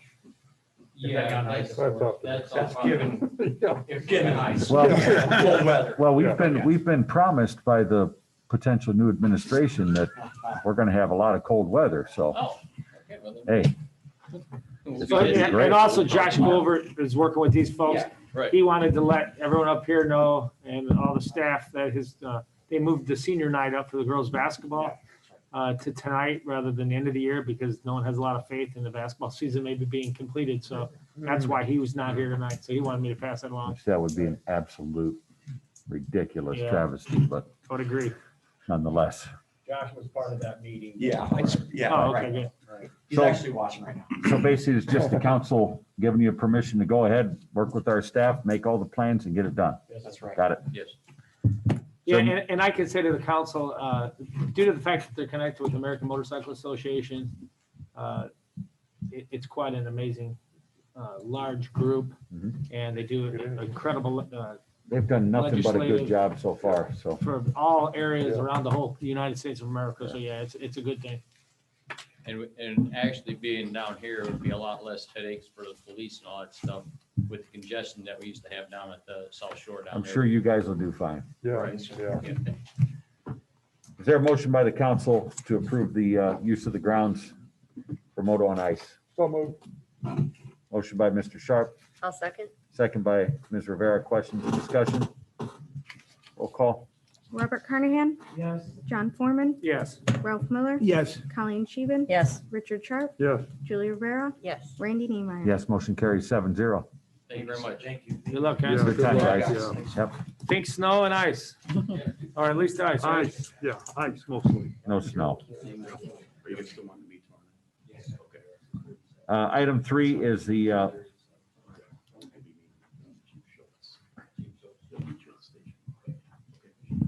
item 3 is the fire department conditional offer. Chief Wilkening. Recently, the Public Safety Commission has approved a conditional offer. Actually approved by our list that we put together here recently, over the past 3, 4, 6 months, actually. We have like 12 or 13 people on that list currently. I'm asking the council to allow us to make that offer now due to the fact that the approval to add another person next year was built into the budget. So I'd like to start the perf process later this year so that this person can hit the ground running next year. And the biggest push for it quickly is the fact that 5 communities around us are hiring, and we're all hiring. A lot of us are hiring from the same pool. And I'd really like to give this person a conditional offer. He's number 1 on our list now, so that he makes a commitment to our community and not somebody else's. Okay, is there a motion by the council to approve the conditional offer supported by the Public Safety Commission and offered by the chief? I'll give a favorable motion. I'll second. Motion by Mr. Miller, second by Ms. Sheben. Questions or discussion? Roll call. Robert Carnahan, Yes. John Foreman, Yes. Ralph Miller, Yes. Colleen Scheven, Yes. Richard Sharp, Yes. Julie Rivera, Yes. Randy Niemeyer. Yes, motion carries 7-0. Item 4 is the year 2021 ambulance/EMS and fire protection services agreement. This is our contract with Hanover Township. Mr. Eberly. Well, we received this, as you know, Mr. President, and I believe it came from the Hanover Township attorney. Is that correct? Do we know? Kevin, was that who drafted it? Was your township attorney? Okay. There were just some predominantly clerical type of errors, and I had made some corrections, and I believe they might have gotten sent on to the author of the document. I'm not sure if he or she agreed with those corrections and if we got that corrected copy back.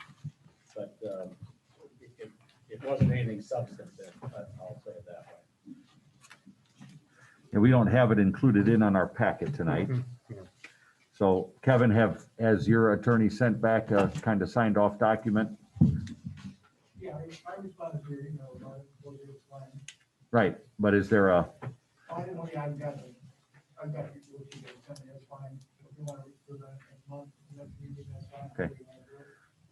I think what we need to do is submit it to our attorney for drafting, since normally it's the contract it's the provider who does the contract, not the customer.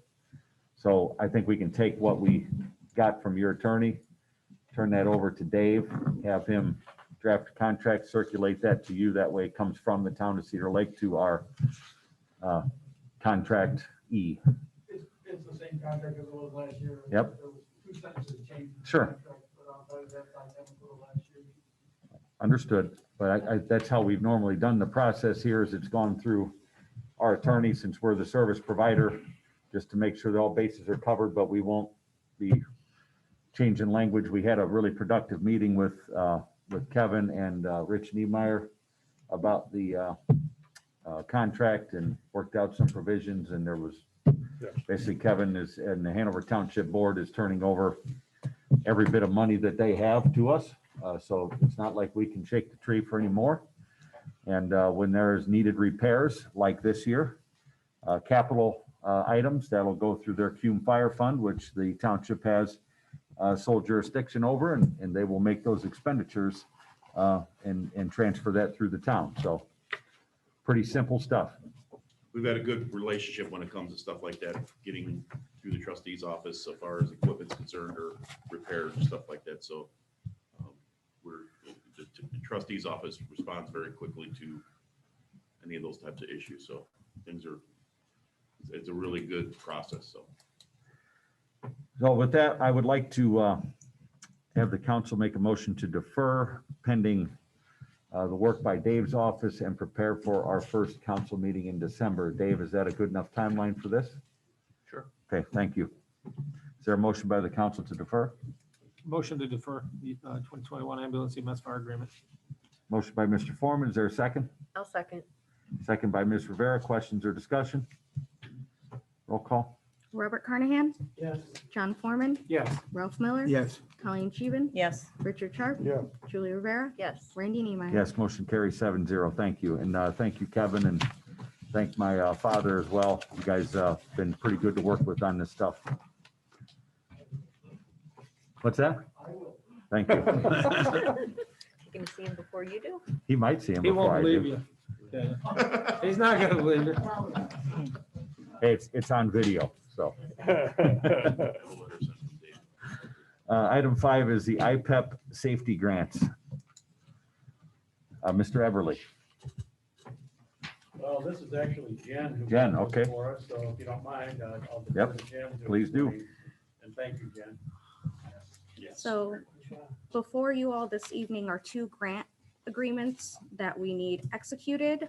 I applied for 2 safety grants through IPEP, and both grants were awarded. The Cedar Lake Fire Department has been awarded $18,310.02. That will go towards the purchase and installation of an MTS power load. I need to know what that means. Chief Wilkening. It's the device that loads the cot into the ambulance. I didn't know what the acronym meant. Yeah, it's a unit that it's like a tongue that sticks out of the back of the ambulance. You put the cot on it and it draws the patient into the ambulance. to save medics' backs. That way nobody gets dropped either. Nobody gets, well, we only drop one once in a while. About once a month. Once a month, okay. By the way, That's a there's real few testament to the lawsuits fire coming. service right there. Yeah. Good Lord. So, we haven't dropped one yet this year, so. The second award is for the police department in an amount of $6,200. This is to be used towards the purchase of 10 Razor Level 2 bulletproof vests. It's anticipated that the funds will be dispersed to us in January. Thanks. Thanks, Jen. Yep, So you thank need you. the council to approve these. Approve your Signature of them? signature on the agreements, please. Okay.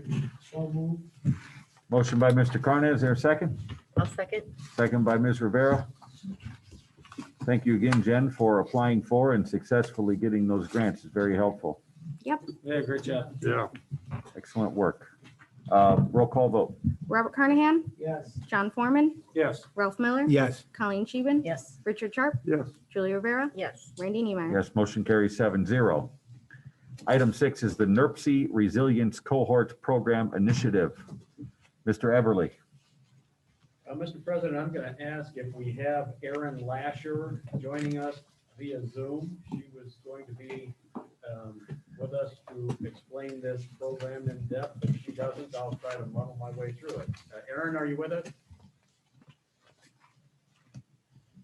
Yeah, can you hear me?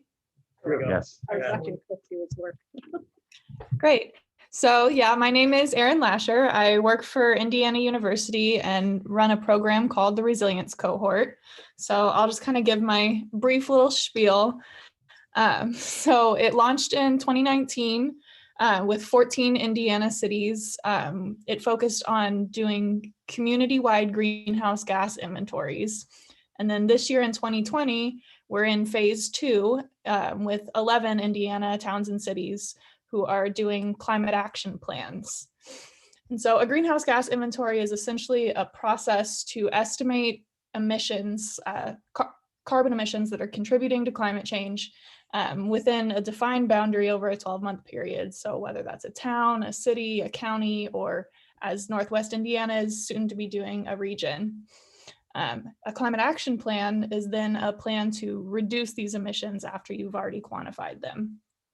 So in 2021, we're currently recruiting for 2021 to do another greenhouse gas inventory cohort with an entirely new group of cities and counties. And so we've partnered with the Northwest Indiana Region Resilience Team, and they've done some really great volunteer recruiting efforts for us. But we will be doing, Northwest Indiana will be doing a greenhouse gas inventory regionally, but then also having local governments throughout participate to do their own inventories as well. So I think we have about 10 expected municipalities who we believe are going to participate, and we would love for Cedar Lake to make it 11 for us. And then as far as costs go, so since you all are less than 50,000 population and you're participating in a regional inventory, the program fee is $200. And so typically cities that do an inventory on their own, it can cost pretty much a minimum of like $2,000, but a lot higher consultants and end up costing like $25,000 to $50,000.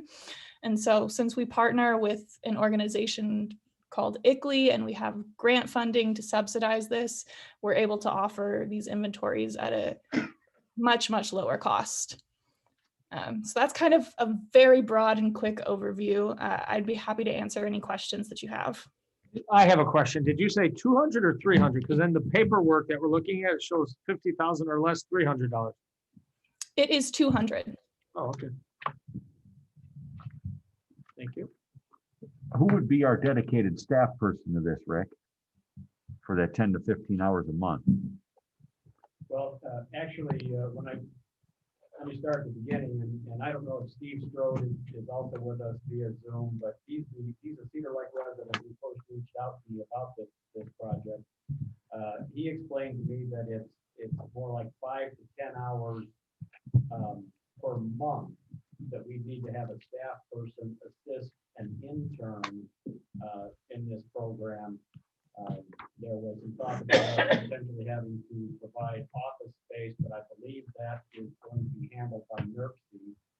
And Kathy Luther might be on the Zoom as well. She was copied on Zoom instructions for this meeting. But in any case, so it's minimal hours. I'm anticipating that's probably going to be myself to help with the gathering of this information, but it may also be information that Tim Kubiak helped with, unbeknownst to him until this moment. And I say that because they offer an opportunity to do this greenhouse emissions analysis of our own fleet as well. So police and fire vehicles as well as public works equipment, and how we can reduce our carbon footprint, as I understand it. So, but it's minimal, and Steve explained to me that it would be expected would be more like the lower end of that 5 to 10 hours per month. So somewhere in that range, 5 to 10 hours per month, I'm sure we can spare a staff person to help with this effort. I think it's a commendable project for us to be involved in. I watched, Steve provided me with a link to Town of Highland presentation. Aaron was part of that presentation, and there was another young lady who was on that presentation as well. But it seemed to be well received by the Town of Highland, and in fact, we were mentioned in their meeting as being one of the communities that were anxious to join this effort. So Michael Griffin, their clerk treasurer, mentioned Cedar Lake in their Highland meeting. So when this project, if it's approved, is completed and data is gathered, an action plan is put together, what does that include for an action plan? I mean, obviously, if you find that you, as part of this, are emitting whatever the standard is for too many greenhouse gases, I mean, what do you do to mitigate that? Because the money doesn't fall out of the sky like the rain, so. Right, and I think that's part of, Aaron, that's part of what the recommendations we'll get from the program, correct? Yeah, so I can talk a little bit more about that. So as I mentioned, this year we're working in phase 2 of the cohort. And so we're working with 11 of those cities that moved on to develop climate action plans. And so all of the actions that are going into those plans are based on their own individual results, because it'll vary a lot from community to community, and also a community engagement effort to get ideas and feedback from community members. But pretty commonly throughout all climate action plans, you're going to see renewable energy, you're going to see energy efficiency, you're going to see things like electric vehicles and alternative fuels, just some of the things that will save both energy and emissions as well as money. So those are pretty much always prioritized in a climate action plan, but beyond that, it really varies just based on the results that you get from your inventory. Aaron, is this something that NERC or any other state agencies are going to be, once these action plans are developed, maybe you're going to be supporting with grant money or different sorts of funding mechanisms? Because I have been after our police chief to get us a Tesla police car. I'm close. Good. But no, Aaron, seriously, is this something that is going to be backed up down the road here with some funding sources to implement some of these things? Absolutely. Yeah, I know IDEM offers some grant programs. I'm assuming IDEM, the Indiana Department of Environmental Management, I know they have a few grant programs. And then pretty much any grant, whether it's through a state agency or a nonprofit or even a like national foundation type of thing, the fact of you having a plan and having already outlined what you want to do and like when you want to do it, it's going to make your grant application look so much stronger and bring in funding solely just for having that. Okay. Mr. President. Yeah, So on October 28th, let me back it up. A grant appeared in front of our grant writers. I want to say back in September-ish, through the South Shore Clean Cities and Indiana Office of Energy Development. This grant was for $50,000. So my grant writer immediately got on it and began to write it. Turned it in on October 28th, we received notice that we had been awarded the $50,000 grant for an electric vehicle. During the process, we found that the fire department was also going to apply. So rather than us compete with each other, we worked together as one entity and received that grant together. So out of that $50,000, we worked with Jen, and we're going to be purchasing 2 electric vehicles, not Teslas yet, but 2 electric vehicles that are going to be utilized for the town. One chaser vehicle for the fire department and a lesser vehicle on the police side that is not going to be used as a police car, but for other purposes. When you do get the first Tesla, I want to ride in it. I want to see how fast that thing goes from 0 to 60. You got it.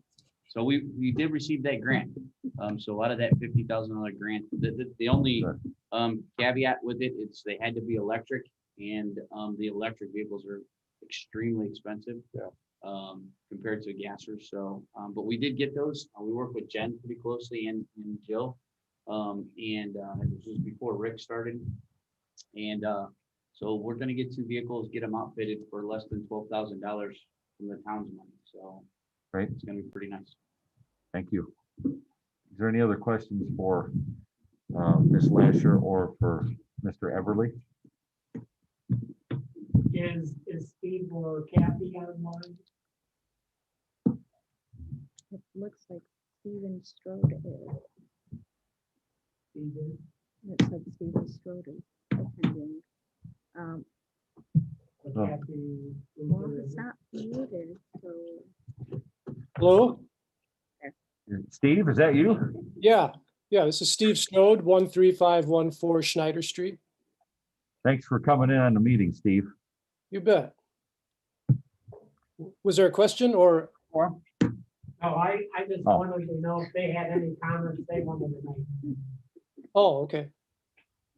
And Yeah, I just, well, as far as myself, I just want to thank you guys for looking into this. And, I think it shows a lot of forward-looking, attitude and sets a great example and could save the town some money and get that grant money in here too, as well as improving, air quality and public health in the town. I think that's a great thing.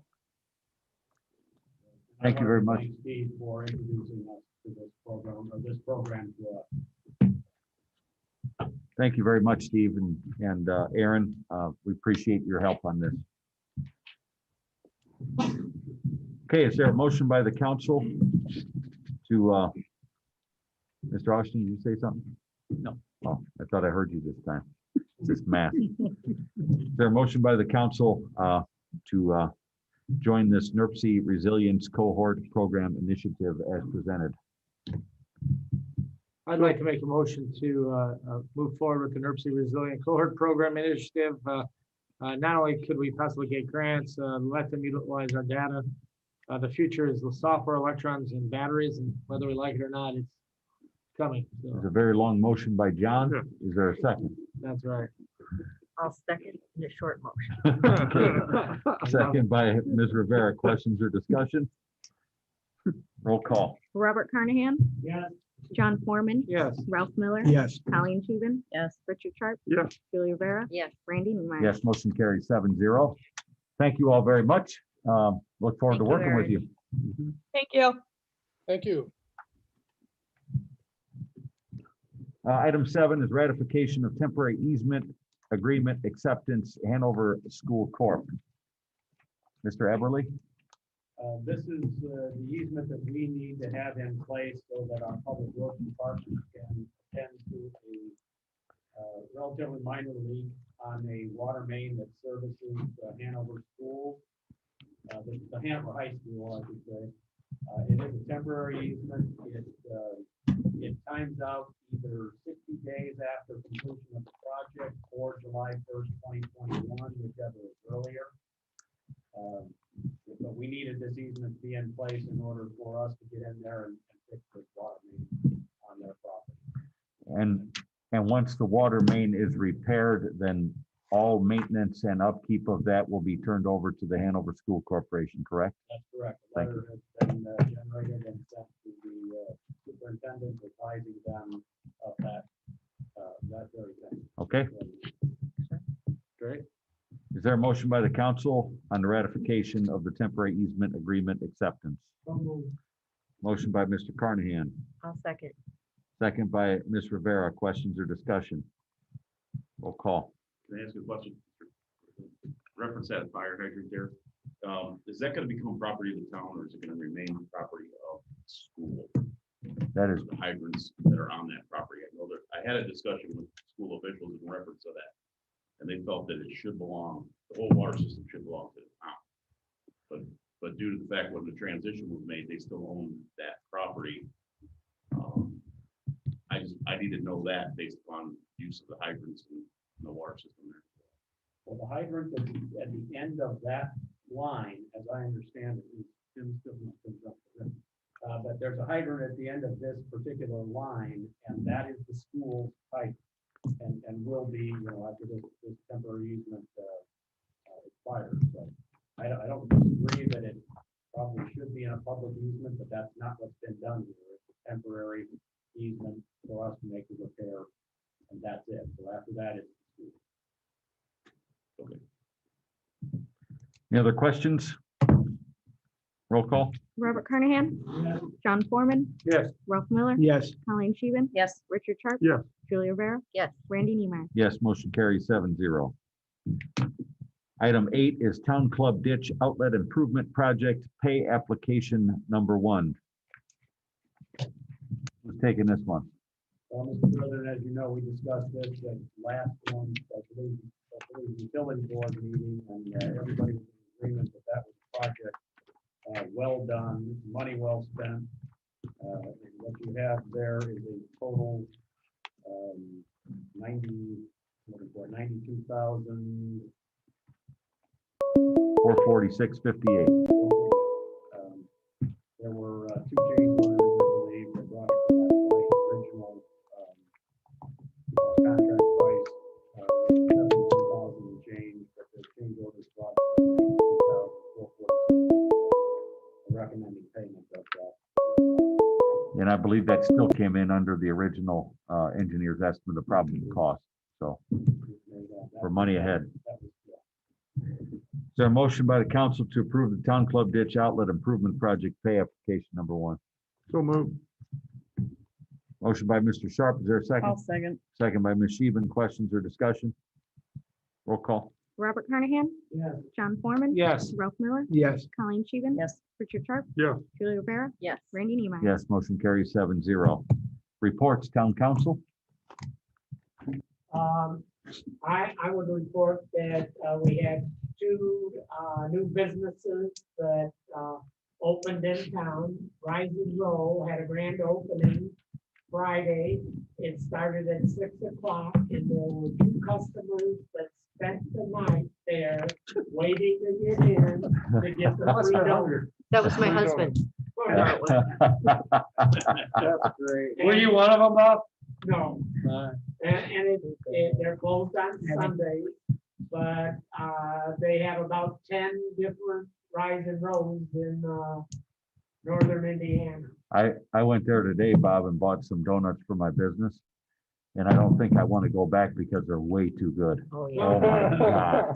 All right. Unbelievable. Then we had, on Saturday, we had Carowand's Candy that is located behind Subway. And Subway has their sign on the front of their building, and the people are going in the Subway thinking the candy's in there. But they had an open house Saturday, and it's amazing. Their place is clean as a pin. And they make all the candy inside there. Then also, the Parade of Lights is still scheduled for this Saturday night. That kicks off at 6 o'clock, but there will not be any meet and greet down here because of the coronavirus. They're just going to have the parade so people can get out and view it. How dare you, Bob? How dare you? Also, the chamber has 139 trees along many different places, and the chief of police got the last one. Wow. Very good. Wow. I get the last two, actually. And the last two. You want one She for the told me fire you got department? the last two. Thank you, Bob. Any other council reports? Well, I wanted to mention that we had an eco restoration meeting. I will say that over the last, probably since July, maybe, we did a kickoff meeting, a wetland delineation, water quality test, sediment depth measurements, and it's quite remarkable what these engineers that have been analyzing the data of our lake have come up with. It was just fascinating to be a part of this meeting last week. They gave us a all-in design alternative, which is somewhat pie in the sky, but it's kind of the worst case scenario where it was interesting because the Army Corps plan, which was the NER plan, and then we said, hey, while we're maybe dredging the southern lobe, let's think about dredging the center lobe as well. And while doing so, these guys analyzed this in a few short months and realized that the majority of the fluff and the areas that need to be dredged are completely opposite from what our previous plan was 15 years ago. And so they came up with a crazy amount of areas, about 7 areas. The majority of it is like 555,000 cubic yards on the very northeast shore, that whole lobe out in front of Midway and all the way up to almost the chamber, if you will. And then also from like Meyer Manor all the way along the shore, there's a lot of fluff. They would dig down until either they get hard surface or they would get to 10 feet, whichever comes first. And it just completes counterclockwise around the lake. Area 4 is over by Chuck's Pier there. Then on the south end is Area 5. So it was quite, we had a good couple hour meeting. And in fact, tomorrow we're going to do another committee meeting with the folks, Jed, who's heading it up from Christopher Burke Engineering. But they showed us, the route to which they would funnel the sludge, I should say, out to the dewatering site, sediment basin. We were all kind of flabbergasted by the size of that dewatering site, dewatering facility, but at the same time, it was really great to see some serious action in a very short 6-month period of time. So we're at the stage right now, what we're calling design alternatives. Their initial one was, hey, money's no object. Let's just look at what's the best and the deepest and the this and the that. So now we're going to be doing some pre-application meetings with the regulatory commissions downstate, which is a part of our initial study. So I would say the next 3 to 4 to 6 months, we should have something ready for public sentiment to come to a meeting and say, hey, this is what we, the folks here in Cedar Lake, are thinking, hoping, and trying to do. So that's a brief synopsis of what we covered. Thanks, John. And to kind of dovetail on that, I think it's going to be necessary that we get a project budget that is feasible for us, that we sit down with our financial advisor, and that is a project for Rick and the committee to work with and come up with through utility funds, TIF funds, all the sources to spell out what can the town afford, what can we sustain. That way, as a project's being designed, we're not designing something we can't pay for, and we got to go back to the drawing board and design something different. So Right.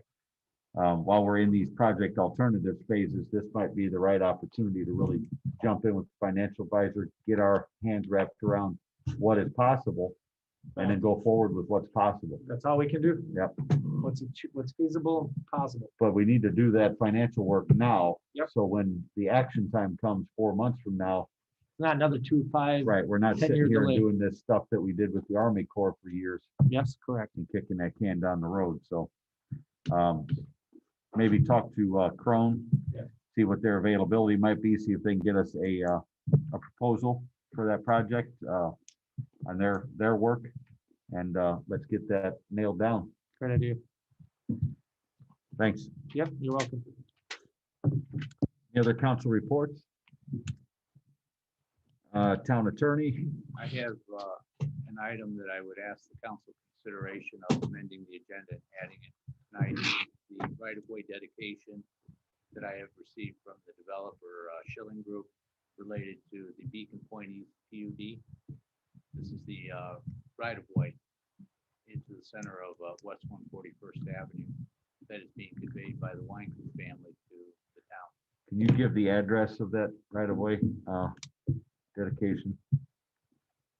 It's West 141st Avenue. Let me see if I have a street number.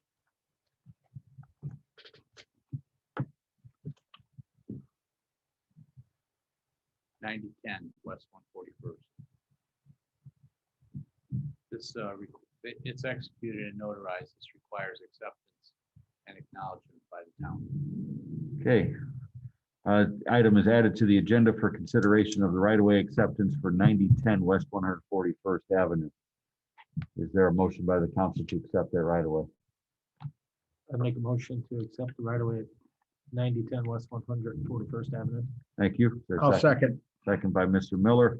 Questions or discussion? Mr. President, and to authorize signatures of the town council president and clerk treasurer. You concur? I do. Okay, we have concurrence. Any other questions or discussion? Roll call. Robert Carnahan, Yes. John Foreman, Yes. Ralph Miller. Yes. Colleen Scheeben. Yes. Richard Sharp. Yeah. Julie Rivera. Yes. Randy Neiman. Yes, motion carries 7-0. Thank you. That's it. Everything else is good. Thank you. Clerk treasurer? We'll make the necessary updates to the salary ordinance, so that'll be before you at your next meeting. End of the year's coming really fast. This is where we start to get everything wrapped up and prepare for the new year. Thank you. Town manager? Mr. President, sort of to go along with the discussion just a couple of minutes ago regarding getting hold of Crone and Associates to look into the potential funding for that ecosystem restoration project. You have a sustainability plan that's been under consideration with Crone. You have their proposal. It's not been acted on yet. We got this letter that I got in front of me from Crone dated October 22nd. I had, as you recall, you had asked, the council had some discussion last month about an investment. I had a conversation with Sue Hayes and with then with Buzz Crone and Corby Thompson from Crone regarding that possibility. Sue and I identified two likely funds, and that would be 631 and 633. We need to work with Jen on this as well. But those appear to be the most likely funds that we could do some investing with. The key is, of course, you don't take risks with town money, but also liquidity. We want to make sure that we don't tie any of our investment money up for any length of time, because you never know when you're going to need it.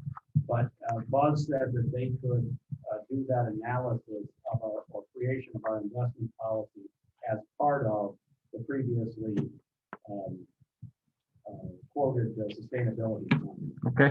So, and I think that this type of thing we're talking about, funding for the eco restoration plan, can be included in this as well. No, I don't expect them to do it for the money that they have. Sure. This plan is going to take, I think, more resources to do, so I would expect that quote might increase. The estimated fee range of this plan is $20,000 to $30,000.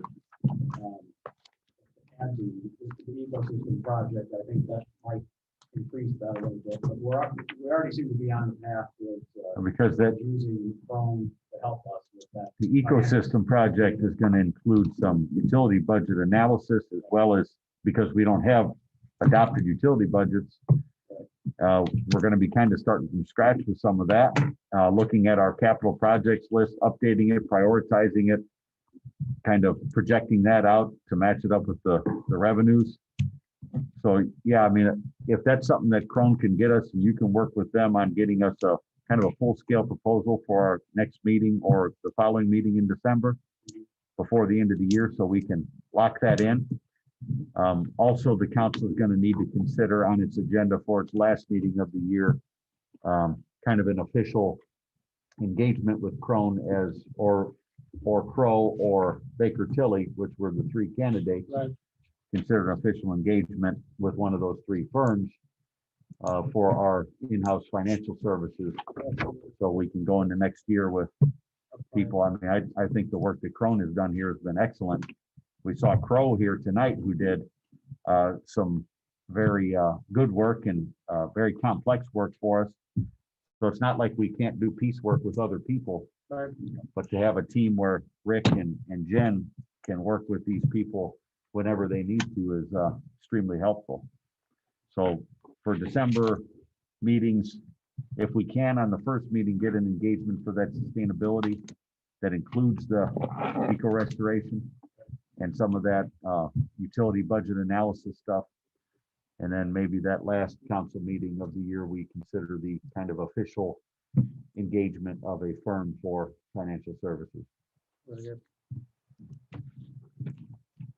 Anything else, Rick, town manager? Just real quickly, just to let you know, as a staff, we're working on beginning the process of the zoning ordinance amendment, subdivision control ordinance amendment, comp plan amendment. But we also have the zoning map, David, that I'm told from John Olive and Christopher Burke is probably 99% complete. And it's not changing any zoning. It's giving us a map that's easy to read. I've seen what we got in the building department, and I don't know how Michelle makes heads or tails of that and can tell somebody how property is zoned. like to get this zoning map adopted. As soon as we can, there's something we can have on our website available to the public and something we can use, staff can use to help people when they call or come in to ask about zoning about a particular piece of property. Mr. President, Mr. Austin. there's a public hearing process before the Planning Commission on the replacement zone map under the 600 series that is required. And upon completion of that process, the certification will be made to the town council and the adoption of an ordinance approving the replacement for current updated zoning map for the town to be considered and acted upon. So it can be done pretty quickly. That's it, Mr. President. Thank you, Mr. Everly. Director of Operations has left. He wanted me to pass on to the council that he received an emergency phone call in reference to a family issue. Okay. That we needed to leave, and I will discuss with Rick after the meeting. Okay, thanks, Chief. Police Department, Chief Fisher. You have the year-to-date October numbers. You can see we had 761 calls for service for the month of October. 7,600 calls. We're up to about 400 calls last month. What our average is around 1,000 to 1,200 calls. 75 state citations were issued. 121 written warnings were issued. Total of 26 arrests, 81 charges, 28 misdemeanors, 19 felonies, and 34 warrants. Total 228 charges, or I'm sorry, 400 charges date total for the year. We've been kind of watching how much the courts have been closing up pretty regularly right now. We just received notification that Judge Cantrell's court is completely shut down due to a number of COVID cases. We had 2 ordinance courts today with Ryan. That was all on Zoom. That was pretty interesting for a court case on Zoom. It was interesting just to watch it. Yeah. Wow. So luckily Ryan's been right there with the guys for the code enforcement. Make sure they're good to go with being able to prosecute these ordinance violations. So we're doing a good thing. Thank you for approval of the 2 Exciting to have some Very young exciting. people, and are going to be starting with Cedar Lake, and hopefully they retire here too. Yeah, Amstra is already Academy certified, so he will be starting on the road right away. And Dills she's scheduled to start the Academy. Her entrance exam is January 4th. I'm happy to see a female officer as Yeah. well. Yeah. It's great.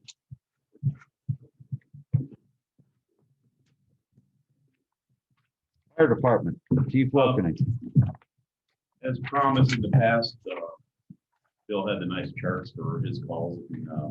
Cliff was able to do the same thing for our department. took care of it already. I got you took it well. I got your fires in here. You got to see my nice beautiful animal? Okay. Cliff was able to put our program together as well. So, all right, Bill did it. Okay, he taught him how to do it. So now he taught him. So in Spillman, this report is generated from Spillman, which we don't have access They all look like they came from Ross Perot. to. So now we have a nice pie chart looking thing that everybody You don't know what that means? can do it out to. You don't remember Ross Perot with all the starts and grass? Hey, just to think those 2 guys coached Little League together. I watched it. Same kind of As you can see. program. I don't think you guys received it because I didn't get a chance to distribute it after I put this whole thing together. Next meeting, you will get in your packet as well. Well, it's good that it's done, but it's even better that we didn't see it, Steve. Anyways, you'll get over it. He's tough. So anyways, we're also working on our policies and procedures. Chief Fisher and I have been meeting with a company that's looking at, that the police department already works with on some stuff. Putting a proposal for the whole town together as far as police, fire, and the actual town employees in a package form that's updated quite often to the new laws and rules and regulations for police, fire, and standards and stuff. So we're in a Zoom meeting with them again today. Chief Bill and I costly, we're finding out, but we're trying to work on something together, and we're gonna bring Rick up to speed here on what took place in that meeting as well. Pretty quick, like, I also want to thank the council for moving on, getting that next firefighter approved, so it's gonna take some more time to get them to the perk and everything, so I have to find the money for a Jen reminded me, so With that, we'll work on that, but with that policy. yeah, we're wanting to see if we can get, you know, this actual proposal together for the next meeting so that you guys can have a chance to take a look at prior to that. So to see if there's any type of way to fund it through public safety or something like that as well. Or what the funding where it could come from to help us. Our policies and procedures have not been updated in our town for a while. Fire, police, everywhere. So it's becoming more and more important that a lot of these things get updated. A lot of different things come out, like social media policies, stuff like that. For the first time in a long time, our ladder truck and all of our ladders on our trucks passed its test today. Usually they either break one or we have a problem with the truck and we end up spending a lot of money to fix things. The fleet of ladders are in good shape. This is an annual event done by Underwriters Laboratory, and the guy did actually comment on our ladder truck and how nice a shape and great shape it is for its age and mileage. Like you guys really got a really good truck for your community. So, and that guy does about 30 ladder trucks a year. So around there. Other than that, that's all I have right now. The COVID, one more thing, the COVID responses for the fire department has increased drastically. We're taking a lot of people to the hospital for trouble breathing issues. But our hospitals are all basically on bypass pretty much all the time now and are requesting us to transport farther away, which we cannot do. But when they're all on bypass, that means none of them are on bypass. They're taking a lot of patients. The hospitals are full and they're very understaffed to be able to handle what's going on in there. The nurses and the doctors are doing a phenomenal job in this area, trying to maintain it. And I can tell you from experience, I have a sister-in-law that's in the hospital, and the way they've been treating her through this process has been amazing. So with that being said, keep praying for the health of our community, because we are getting a lot of COVID calls, and our staff has to take a lot of extra care prior to responding. So. Thank you, Chief. That's all I have. Well, sounds pretty. Building Department reports. Jill? For the end of October, you had 226 new home permits with a value of just over $50 million, with one commercial with a value of 1.9 million, 487 alteration permits with a value of just over $6 million. Okay. Christopher Burke report. You have a written report in your packet, Mr. President. Thank you. Open public comments.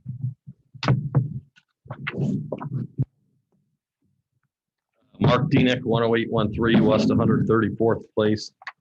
I'm actually here tonight at the request of Mr. Carnahan due to an issue being improperly handled, I guess in our opinion, by the Stormwater Board.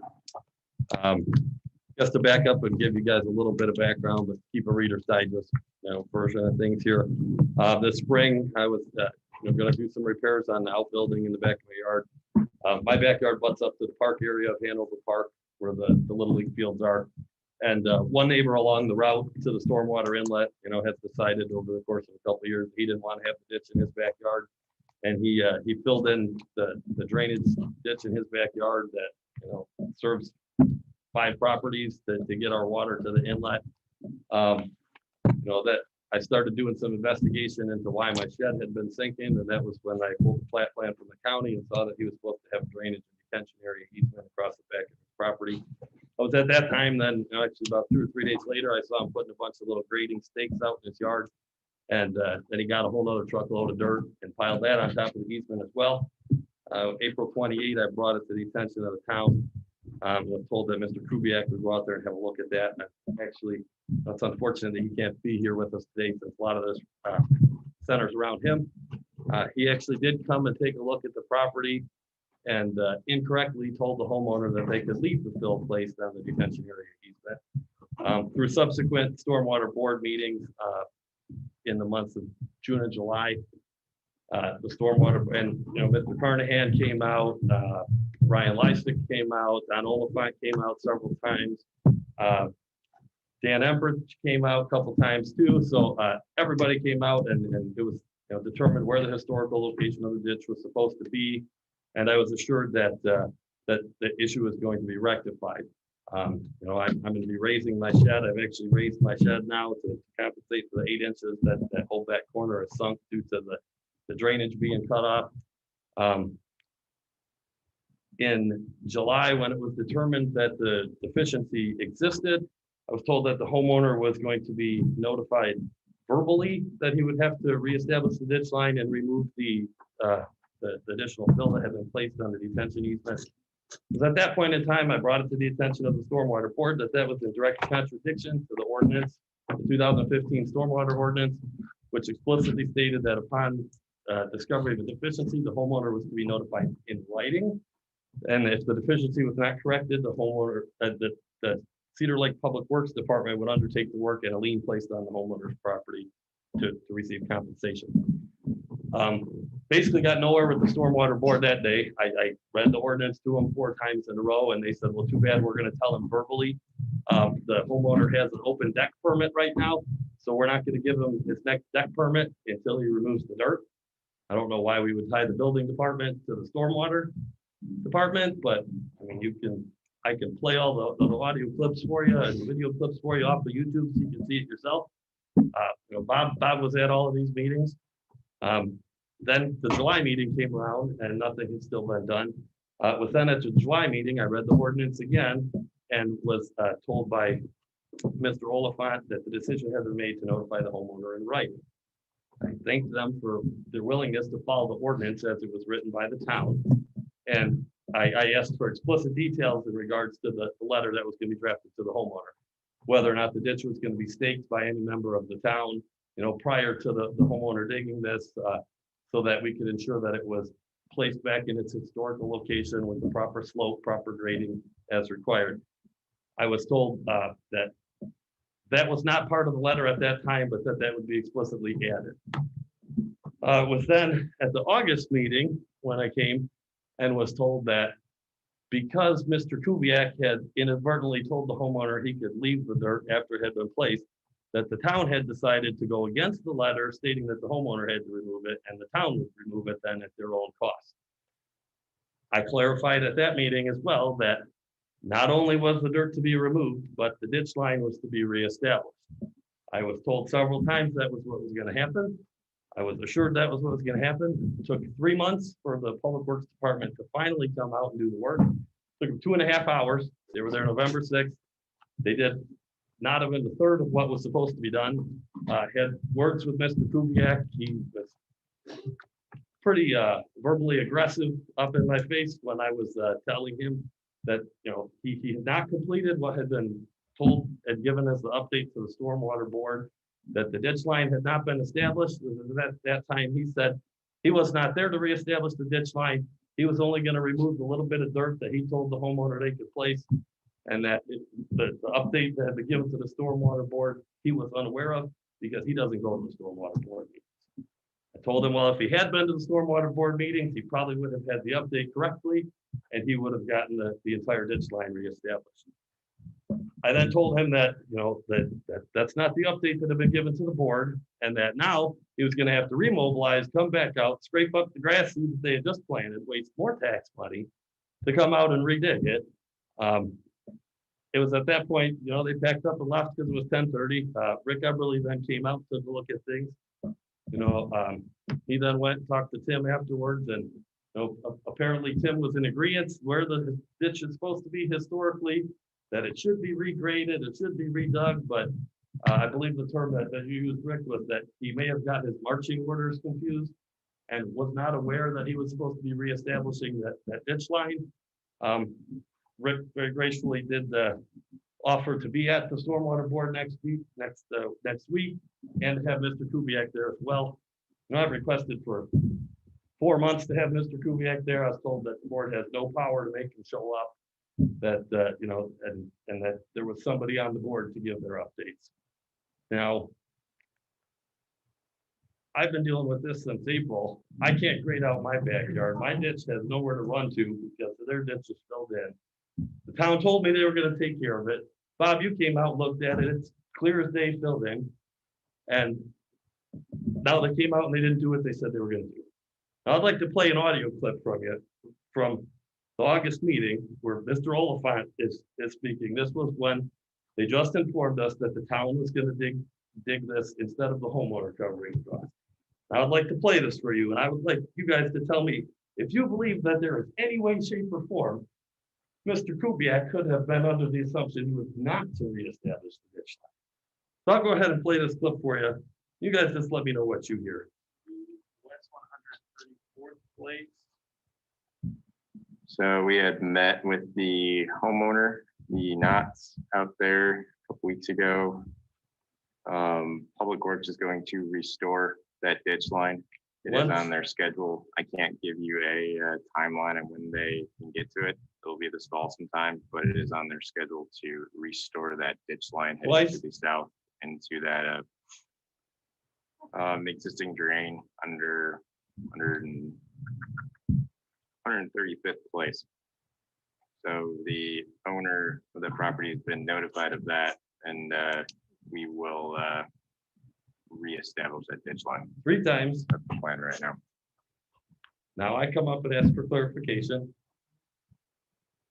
Mark Deanick, 10813 West 134th place. Kind of silly you even have to ask. I just wanted to ask to make sure, once again, that ditch line is going to be restored in the backyard easement on the homeowner's property in its historic location in line with the stormwater inlet. It is my understanding it'll be restored in the center line of that easement, yes.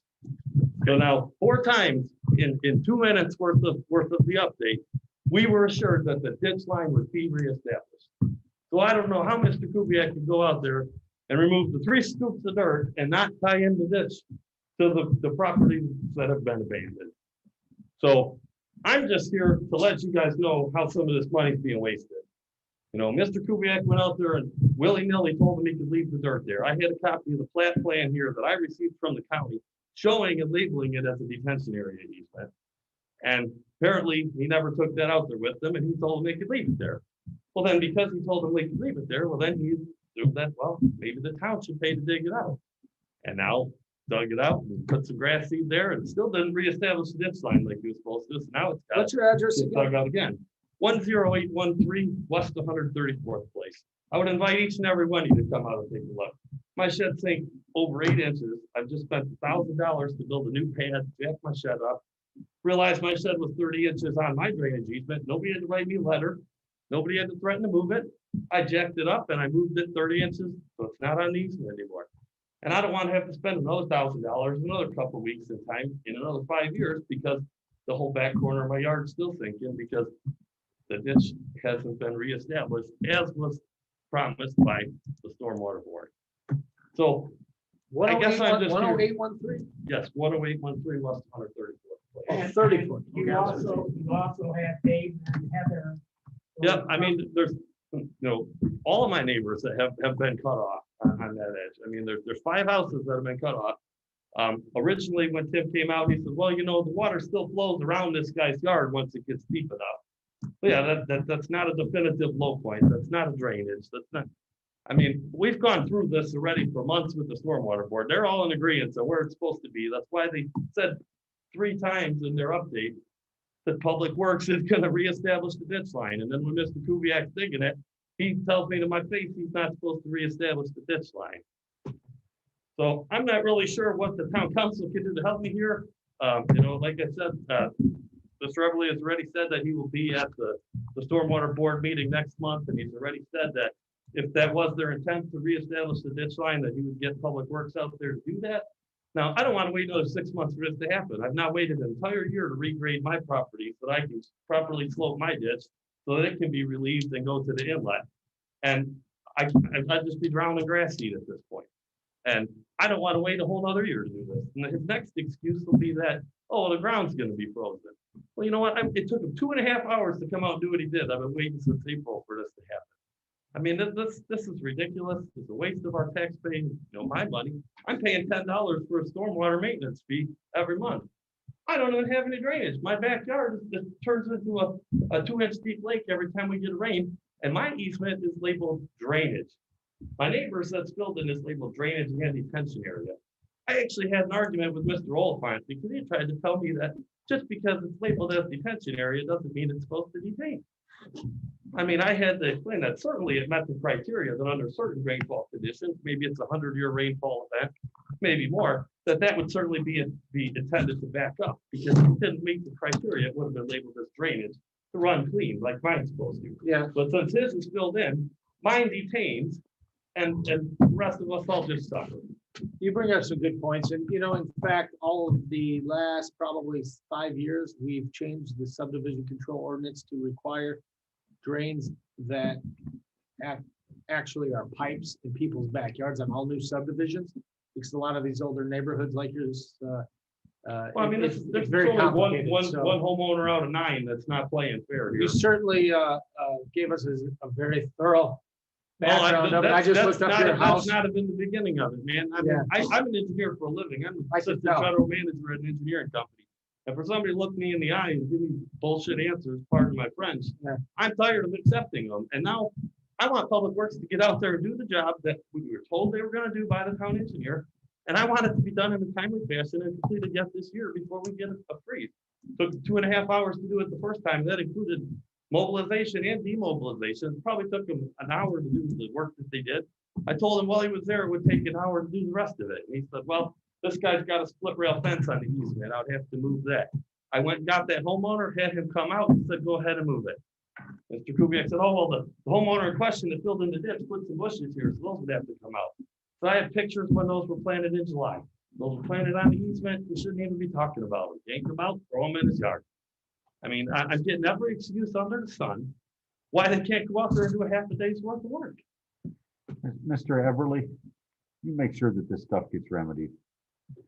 Yes, as Mr. Denick said, I met out there with him, and it's a very simple fix. You can see what needs to be done. Mr. Denick indicated that as he just said, his neighbor was willing to remove the split rail fence so that this grading work can be done.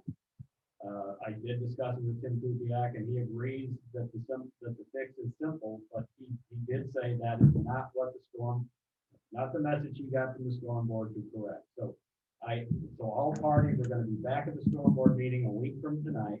And I think the stormwater board is prepared to give specific and explicit direction on what needs to be done out there, so there's no confusion. Good. Do you And I believe that expect it to the be done. message I just played allowed for any ambiguity? I do, Okay.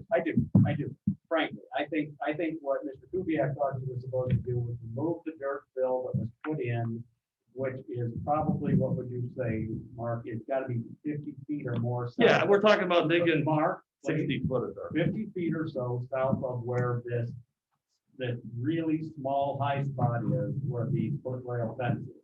So Tim was working on an area where the fill was put in, and he was reestablishing the grade 50 feet away. He was not under the impression that he was authorized or ordered or whatever to do anything where that split rail fence is concerned. So we're gonna clear up that confusion and make sure that he knows that's the area that's got to be addressed, because so that drainage easement can drain the way it's designed to drain.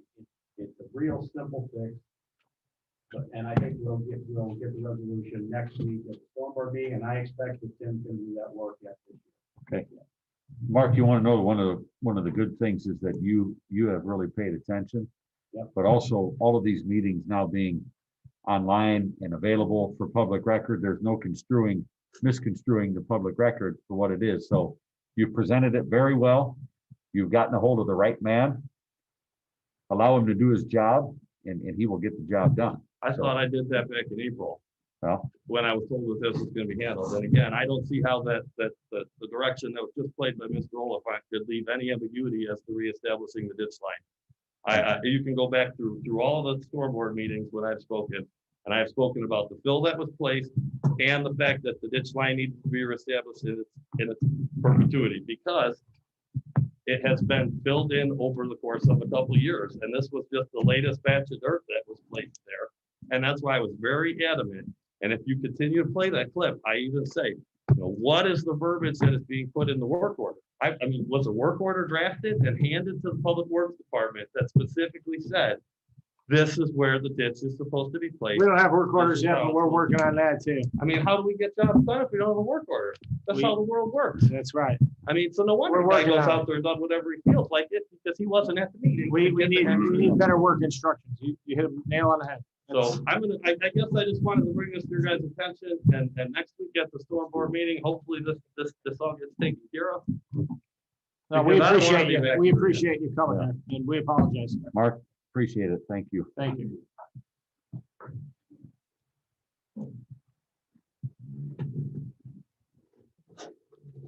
Hello, everyone. Jim Lanika, 12712 Meadowlark Lane. It's my third or fourth time here on the same subject.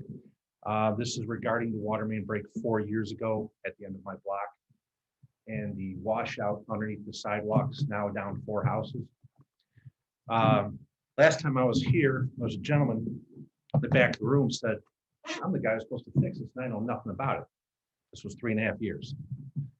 So what has happened since the last time I was here is the city took out a section of my sidewalk, and they put in a 4-inch, if you want to call it leaky, it just accepts water. So on the north side of my property, there is this 4-inch drain. It's got air valve, and then it has the actual drain that pops out. To kind of give you an idea what kind of water is rushing underneath my sidewalk. 4-inch drain, cap, and the cap that pops up. Right after this was done, the microburst happened in Crown Point. It blew the cap off, gone. That's how much water shot out from underneath my sidewalk. So I didn't bother the town. I'm going to buy a new top and just put it on. Well, I'm going to be smart this time. I'm going to screw it in. I screwed it in. It blew the cap off after the next rain. So I sent pictures to John. I made my own cap. I figured this is just going to be replaced. I've been told that the thought of 2 drains and getting the mud jacking done. Please, folks, 4 years. 4 years. Can we just get something done? My sidewalk is sinking. My driveway is sinking. It is now at 4 houses. Between where my driveway is, the 2 sections, I have 3. 2 of them are sunk, sidewalk sunk. From the sidewalk to the street is sunk. And And he it's gave below us, the curb. and you gave us an updated recent mudjacking quote. And I know that we have submitted that, if I'm not mistaken, to the insurance company, a second go around to see if they'll cover it, et cetera. Yeah. Have you heard anything from us on that? Or you wouldn't be here? It's me. Okay. It's me. I hear nothing. Okay. So I don't mean to sound negative, guys. I know when this thing happened, you didn't wake up one morning and say, gee, I hope the fire hydrant main breaks. I know that's not it. 4 years. And you don't understand what happens is now with winter, hopefully this drain will subside, will do the work. So you get a heavy snow, it gets warm, water starts rushing under the sidewalk, and everything is washed out around my sidewalk, and it comes shooting up on my driveway. I have this thick ice, my sidewalk to the street, over 75% of my driveway all the time. I've given up. I told my kids, because I was concerned because it's hollow, to drive in a circle to park the car. Pull straight. I'm truly afraid of it cracking and collapsing. I can verify. I've seen that. You've been there. I've sent the pictures. I've sent the video. 4 years. Please. Something. Can we just get this fixed and move on? Be done. And one shot. That drain that they put in It is amazing, the water that came, it literally, when that cap broke off after that microburst, the water was literally this high coming out from underneath my sidewalk. And like I said, it blew the entire housing off the first time.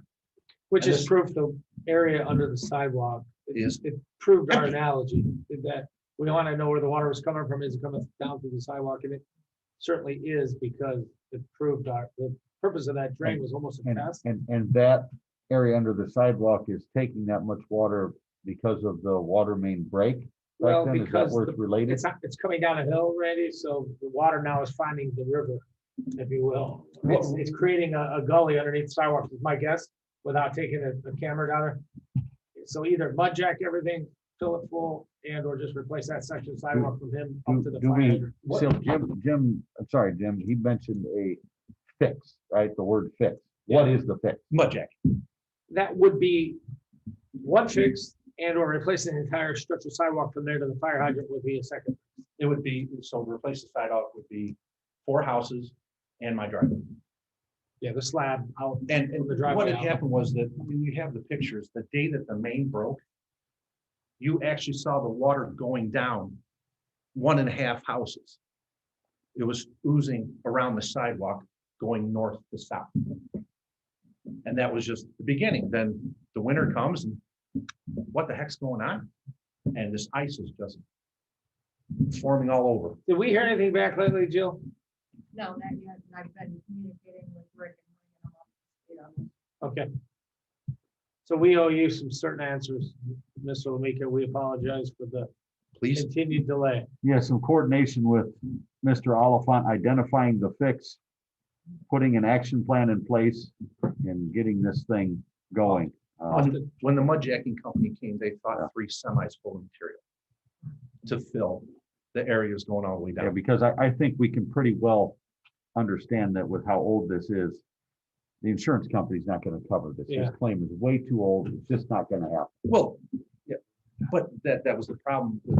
We gotta stop kicking that can on the We need insurance to clear company. it from the whiteboard once. and for all. We gotta clear it. Clear So marching orders for you two guys is The whiteboard is full. get with the engineer, get this thing off the board. Let's stop the insurance charade because they're just gonna send us more letters to chase our tail around. So forget it. Let's get a plan together, get it in front of the utility board and be ready to act on it. Mr. President, Mr. as Austin. an aside, not directly related to Mr. Lamika, whose matter I've monitored monthly with John for years. We probably need to have a discussion with Bob Ryan of Henriot Group. Right, but that can be a sidebar. And I, Yeah. that's exactly right. Bob's an impossible guy to get a hold of. No, he's so. not. Well, it's kind of like behind, on the south side of Havenwood. Finally, we got out there and fixed the problem. Yep. We just gotta do it. Yeah. Resources I are agree. scarce, I understand, but we have to. I would love to come to the meeting and say thank you all. Well, I It's want, done. I would want love that just day to too, Jim. Thank you all. But I am seriously genuinely concerned. I obviously don't know. I don't want to drive on my driveway or something and literally have it crack and go down. I truly feel that is going to happen. Yeah, and it's a possibility. soon. If it's washed out under there, it can sink. Because it's where the sidewalk is, the landscaping is in itself. I mean, everything has gone down. And so I don't know how deep, I don't know how far I've gotten. Our team will get on it, Jim. I can guarantee you that. We'll stop kicking this insurance thing around and just get moving. And gentlemen, the end of the year is here. We need always people to fill out forms to get on the storm board, so we'd appreciate any volunteerism you got in. Active front counter manager. That'd be Now, awesome. when does Just the to- applications close? Yes, it'd be great. End of the year? Okay. So this, Thank two you all. cents. Thank you. Thank you all. Thanks. Thank you. No, John's right. Great advertising too, to get people involved. Yeah, I mean, and they're good guys, you know. so. Yep. We have a couple of good public comments there. Any other public comment? It's a free Yes. country, ma'am, regardless of what other people tell you. Thank you very much. My name is Sue Pro, and we live on 15004 Cary Street in Linsway, Lot 33. and I'm here because my husband's at work, and so I'm nervous, but Don't be I've been, nervous. going to the other meeting for months, and they said to come here and explain what has Can I ask been you what happening. meeting you've been going to? Stormwater meeting. Stormwater? Okay, thank you.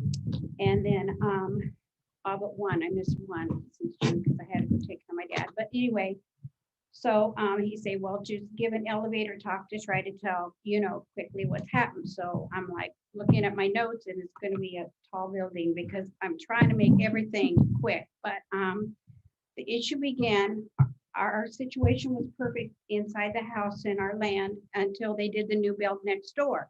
And they're real nice people. They're elderly people. They don't even come out in the back. But after they did the build, then we start having issues at our house. Number one, we have water coming in our brand new home on the lower level. So every time it rains, I try to like hurry home in case I need to be putting buckets out or drying the wall. And so we've got that issue. And we didn't have any problems with that prior to the build. And I've replaced the ceiling tiles, well, 3 times. I'm not gonna do it anymore because it's just gonna keep ruining them. But anyway, the rafters in the ceiling are getting very wet. The insulation is getting wet. It smells in the room. And it all started with the build next door. Okay, now we worked with Diamond. Oh, I was gonna show you that. And then I've been working with Diamond Peak trying to get something done. And these are all the times that I have written to them, and the highlighted are when I sent pictures to them. These are emails. And I didn't even do the text here of trying to have somebody to take care of us. But anyway, so during the build, our gate post was, okay, we thought that the outside drainage issue and the water coming in was connected because, we're not engineers, we don't know. So, but they started at the same time with the new build. So we thought that we have to do something to, stop the water from coming out. I keep emailing Diamond Peak, I keep texting them. And finally, I had a realtor friend who was working with a client who was building with Diamond Peak. So I sent her my messages, I sent her my pictures, she showed that at the meeting. Well, they all got mad at me. And so they say, well, I'm just a complainer. Well, we have had a lot of issues, and we've had a lot of flukes with our house. I hate appointments. We live backwards, so I don't like appointments at all. It's not a favor to me to take care of a warranty issue. And some of them, like regarding 2 feet or the wrong color of tile on all the wrong color of grouting on all the surround things, can't be fixed. So it's not like I'm just trying to be a tyrant. But anyway, then I'm going to move to that day of the meeting with my realtor. And she told that in that meeting, my realtor friend told that in their building meeting. Within 5 minutes, I had a text from Scott Crook, who is the owner. Gonna get out there. I know what it is, have it cared for this weekend. I'm like, oh my gosh, I can't even believe it. And I was so happy, nothing. I texted him every day. I called him every day. I sent pictures every day for over a week, then nothing again. We got the issues between our home. Our gate post was exposed during the build. I called and texted several times, sent pictures. They finally filled the gate post in after weeks. I sent message regarding the drain hose, that big, I don't know what it's called. It's a big plastic hose like that.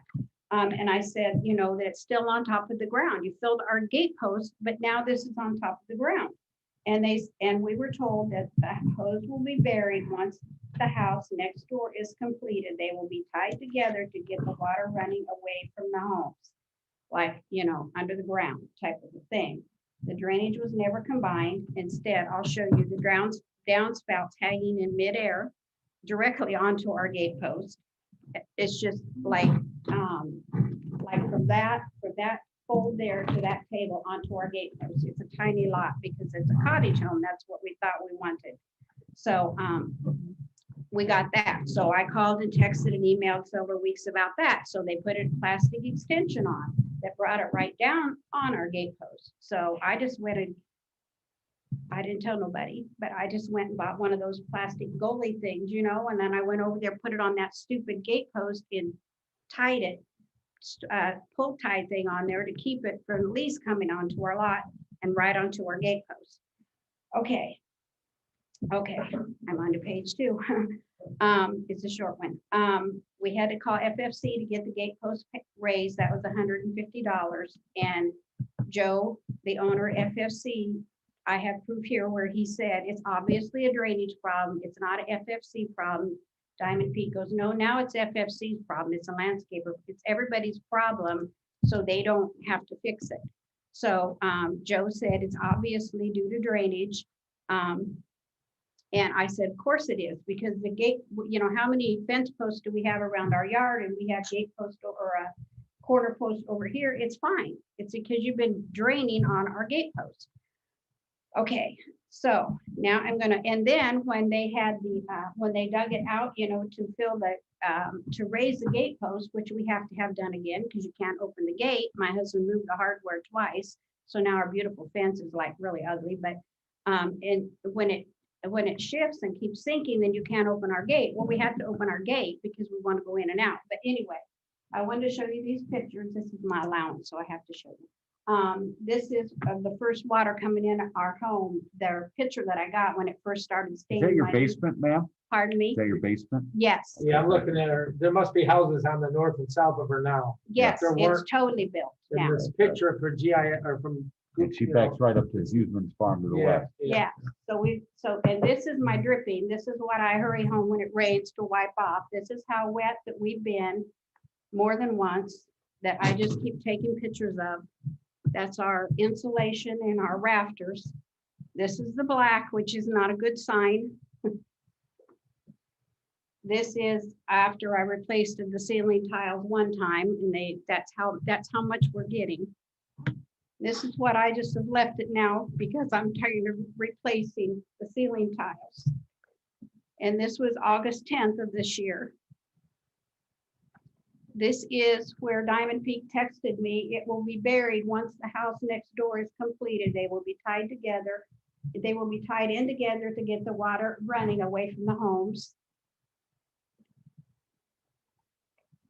This is Joe with FFC saying, I'll be happy to give you a quote on the reheightening, the raise a gate post. The post is sinking is obviously due to that drain. This is the wonderful thing that started this whole problem. This is how it was for over 2 rain seasons. This is their downspout in the middle of the air. That's Ma'am, how most of them Would you are bring out that there. picture up here, please? We'll give it back to you. Oh, okay. Oh, my But God. that's how it was for 2 rain It's almost seasons. unbelievable. So this was the thing that was supposed to be buried. This gate post was filled with that. And that's how most of them are at Linsway, in the middle of the air. This was their solution, their plastic thing that I put the goalpost on to bring it right directly to our gate post, which wasn't a help. This is what it looks like now of our beautiful home, which is now, you know, what, 3 years old. Can you bring that up here as well? Well, you can have them all. I just. Well- We'll get them there. All that water runs right to you. To talk fast. No, And you're, this you're fine. Your phone. Just yeah. take a And this deep is breath. what we are now. Now, Diamond Peak told me that our neighbor's home appears to be higher, but it's really not. So I don't know if it appears to be higher in this picture to you, but it appears to be higher in this picture to me. And this is a mess that we had. This was of last year, October 17th. Same thing. That's after we had the gate post filled in. I drove through Linsway because I got so angry at him saying that I'm making this up because our house appears to be higher. This is level to me. That is what the other homes look like. This is ours. Can you bring that up here, man? Yeah. Sorry, I keep asking No, for that's pictures, but fine. I'm just very interested in what you're, oh, And yeah. then- Oh, God, that's This obvious. is the mess when we Yeah. started. I mean, come on. That's an obvious elevation difference. Good Lord. And this is how it was when we start. My husband is just raising cane. This is when our irrigation hoses were exposed. This thing was Can you exposed. make This sure was Dave sees coming these up. pictures? Yeah. Hey, John. And this is just, I took this last month. This is again showing how much higher the neighbors are. And the same here, the wonderful mud that we have. And, oh, this is just, I don't, it just keeps draining down there, so we can't really look at grass and zip forget it. He's just trying to keep, so the gate post, we can get the gate post open.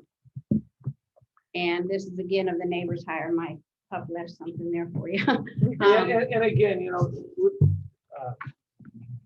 we appreciate you giving this stuff to us, and we have subdivision control ordinances, we have heights of foundations off of roads, and we have a lot of follow-up, et cetera, but to sit here tonight and examine this as a team and say, yes, it's an easy fix, this is wrong or that's wrong, you know, it's all these little issues add up. Of course, you're getting water in your basement, thus it's an issue and a problem. Sometimes when you're building these new houses, the clay is still settling when people have already moved in and they closed on their homes and so on and so forth. I think, do you have an HOA, by the way? Yes. Okay. Yeah, Have you oh, ever yeah. brought in, do other people have these similar problems? I don't talk to that many of my neighbors. I've been told by our repairmen that come in that other people have problems. Because right I think now. this is Many something that people is along of Cary that Street, scale. many people along Cary You're probably Street not alone. over the years have had problems because when the subdivision was developed, the field tiles were cut. They were never tied in any drainage. And you had some people, heck, 10 years ago, my first year on the council, I was Yeah. visiting people that had their backyards disappearing. This is an old neighborhood. This- This doesn't have backyard this- drains, I don't think. This is different. Yes, we do. We have the Yeah, other there's rear drains you yard can see drains there. going This out to some subdivision? big orange thing. There I've is. got it on my phone. Yeah, but this I is the didn't new call part it. of That's what I want to say here is that I'm not you, obviously. The first thing I'd do is sue that damn builder. Because that's a bunch of crap that you're getting from them. That's a complete runaround. There's obvious elevation changes between the homes. Our building department needs to do something on this from an enforcement standpoint too. Look at the plat, look at the plans, look at the building permit, everything, because something's wrong here. Don has been out there and has reviewed that and has been reported at the stormwater board meeting. And he has communicated with Schilling Development The before since that, Todd Clevin had. before, yeah, Todd was with Diamond Peak. He and was. left. He's And not then now. Don. Don has communicated with Michael Tiller of Schilling Development on that, trying to get a resolution to this problem. While it is a builder issue, there has been communication, but it is at this point, it was determined the water that you were talking about on the back of the house, that portion of it was with your builder. The So elevation in between the two properties was supposed to be corrected by the builder as well. There had been discussion between Don and Diamond Peak and Schilling. So these builders come into our town, they make bags of money, they leave and leave her with this garbage. Exactly. This And is everybody's completely disgusted. inexcusable. And the builders and the developer need to be held to task on this immediately.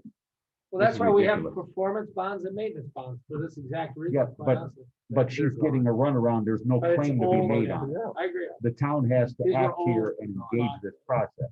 We pulled on this subdivision and paved the road years ago. We did. So once we did that, there was no more performance and maintenance bond with that subdivision. That's what I'm trying to say. Right, but they pulled a permit, John, to build Yeah. a home and they did it wrong. And or, And they didn't complete the work. There's got to be some consequence to that. And the fact that they're giving this citizen of our town a Yeah. runaround like that is a bunch of nonsense. and how long have you lived there, ma'am?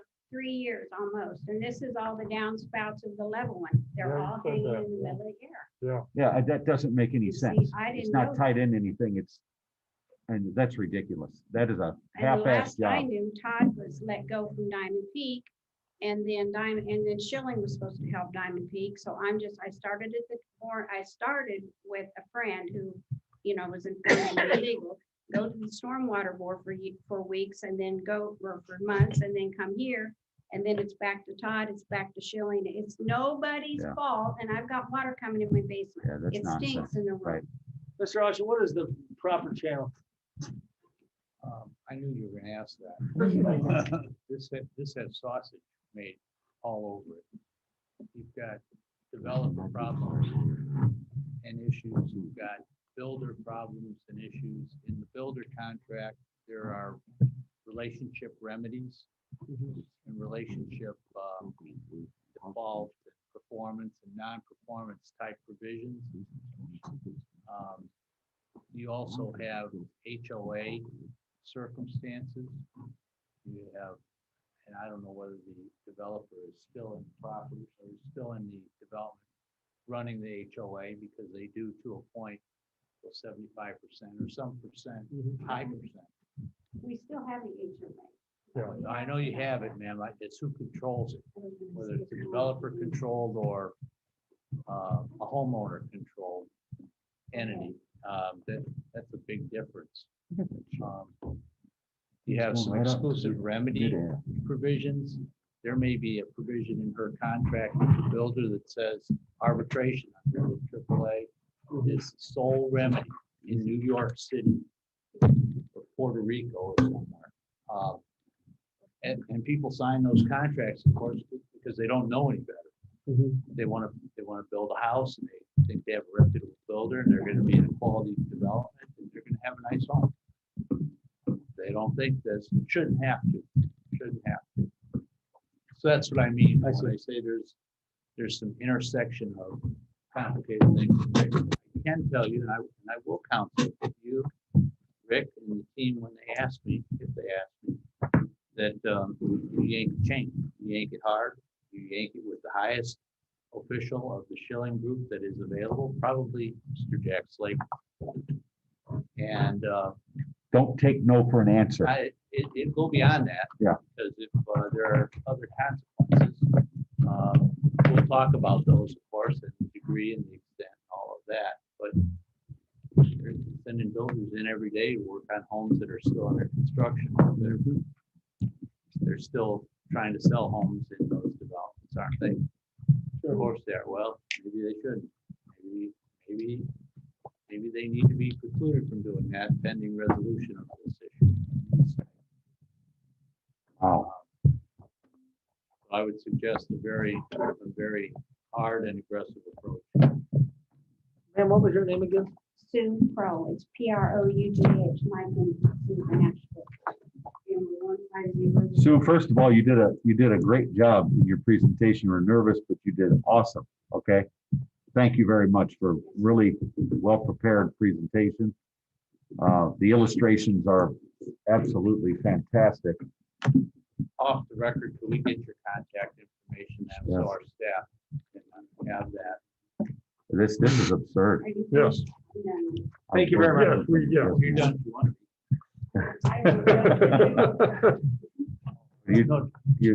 You are definitely, Okay, all right.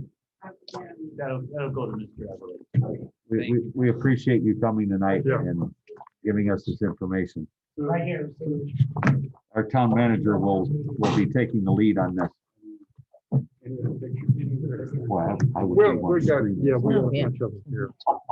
A lot nicer than I am, because I'd be yelling at these people every day. Well, Man. that's what I do instead of sleep, in my sleep. Yeah. I'm reading and everything, you know? Holy smokes. You're very calm right now. I don't know how, but you are. Wow.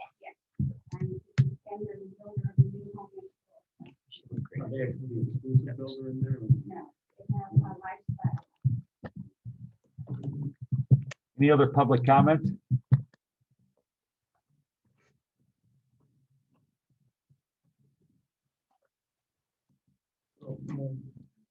Name and address again for record. Yeah, Jerome Lance, 12546 Parish Avenue. I'm the neighbor of the one that was requesting the variance. I have some questions about ordinance, town ordinance enforcement. So with that property that was requesting, that owner that was requesting a variance, that now that they're in violation, is that something that's going to be enforced as far as enforcing Absolutely, the it does. current ordinance? Yes. Absolutely. Okay. And then one other thing, there was some lack of clarity on another ordinance with that same actually property, the abandoned vehicle ordinance. So I had brought it to, administrator and people in the office that there was abandoned vehicles. I actually spoke to the some representatives in the police regarding that ordinance, and they referred me to the code enforcement officer, and they were saying that the abandoned vehicle ordinance can only be enforced on what they could see from the road. Because of that situation and the property that's offset off the road. I read and reread that ordinance, and I don't see that in the ordinance, that it's only enforced what you could see off the road. There's kind of a lack of clarity on it. Somebody actually did come out eventually and probably spoke to someone at the property about that, and the cars, the abandoned vehicles were only moved from the visible to the other side of the property behind the house, so you can't see it. I don't think there was any follow-up on that, but I would just like, just if there's any clarity on that issue as far as, never heard of that before, but that's what the code and office enforcement officer told me, only what you see from the road. Yeah, Jerry, that's a good question. And he's called me a few times and we've chatted. Mr. Ocean, if a person has cars with no plate, what is the legal course of action? Is the town able to do anything? Yes, it could be Besides the lien? They could be abandoned vehicles. They could be subject to a citation by Bill and or the code enforcement. Assuming they have 20 citations and nothing happens, what happens? Court. Okay, and then Now, local ordinance violation court is the judge who sees the judge in small claims. Right. But if a zoning violation becomes egregious, 13640 Moore Street, right? Yes. Egregious. We prosecute the zoning ordinance. Okay. File a lawsuit in, I'll call it the big court versus the small claims court. And you seek an injunction, you seek fines, you seek penalties. There's so many ordinance tickets have to pile up before you get to that point? No, it's the eye of the beholder. So that's not the issue then. So it's not what you see from the road. So that's another issue that we all want to go home at this point. But the road is, we don't know if it's an easement, or it's a right of way. The problem with the area that you're talking about, sir, is that that driveway is an actual driveway. It's not a roadway, and the vehicles you're talking about are hundreds of feet off the actual roadway. So that would require my officers to literally walk on private property to go check behind someone's house, and we can't do that. They need a warrant for that, right? Yeah, you need court process. Correct. Yeah, I mean, that's what I'm saying. I don't see that lane. It'd be like me opening up your privacy fence to go check to see if you had an abandoned vehicle. I can't do that. Right. So that's what I'm saying. But like, so there's an exemption for, that's what I'm that's why I'm saying there's a lack of clarity. It doesn't say anything in the ordinance that if that would be referred to though in the Constitution. So the Fourth Amendment for illegal search and seizure, that's where that comes from. It's not, it doesn't have to be in the ordinance because the Constitution of the United States strictly prohibits that. So we don't have that ability because that's a legal search and seizure. Now, if we can see it from the roadway, then we can see that it is actual violation.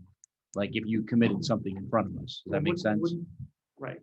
So wouldn't a complaint kind of, in other words, like if I complained about it, now you have a reason to go down. In other words, if there was a building code violation, there would be a reason to go down. there. Understood what you're saying there, but then you're talking here saying whether there's actually a complaint or you're just trying to get us over there to clean it up or to do something.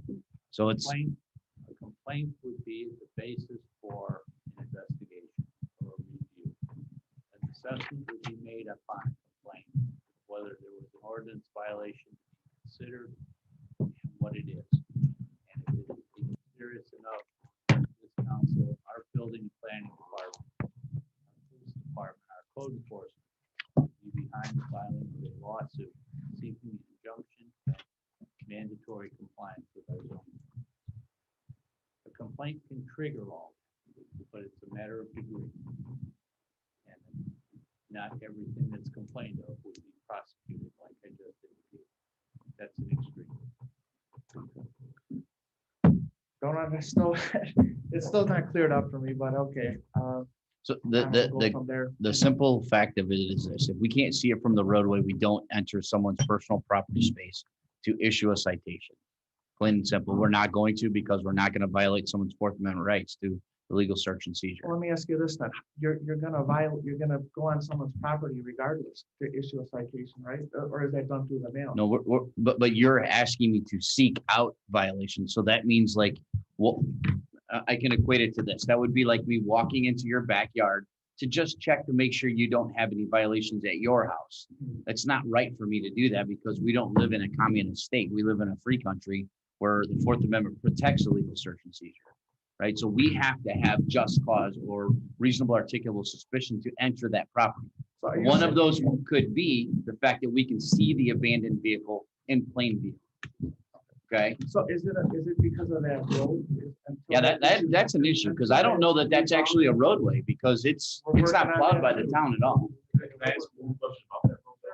Who's supposed to maintain that road? That's what we still don't have any concrete answers on that as well. Don't know who plows it, don't know who fills potholes. Do you live in the White House? I do.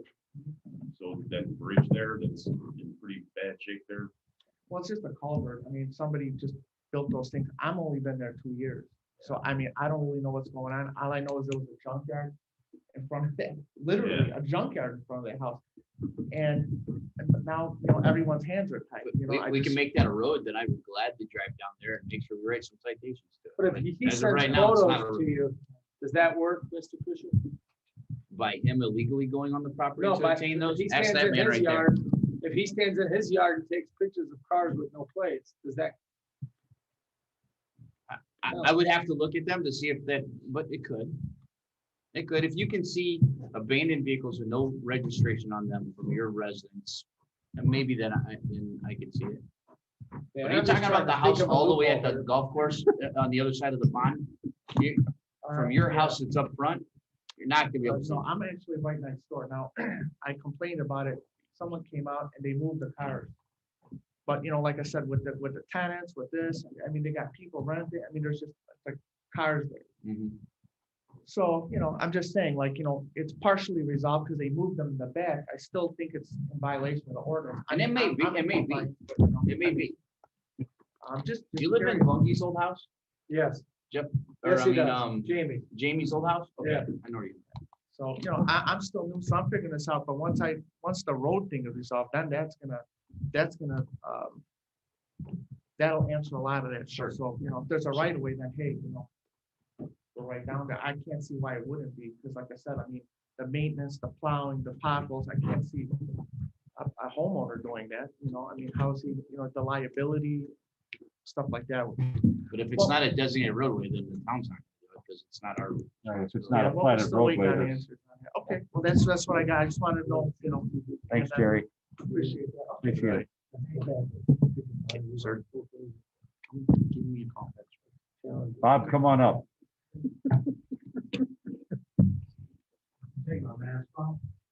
Absolutely. Sure. My name's Bob Jackson. I live at 8108 West 147th Avenue. We met in the bread aisle last night at Strack. Yeah, I'm glad I did. And also live next door to Rich. Don't drag me into this. Why not?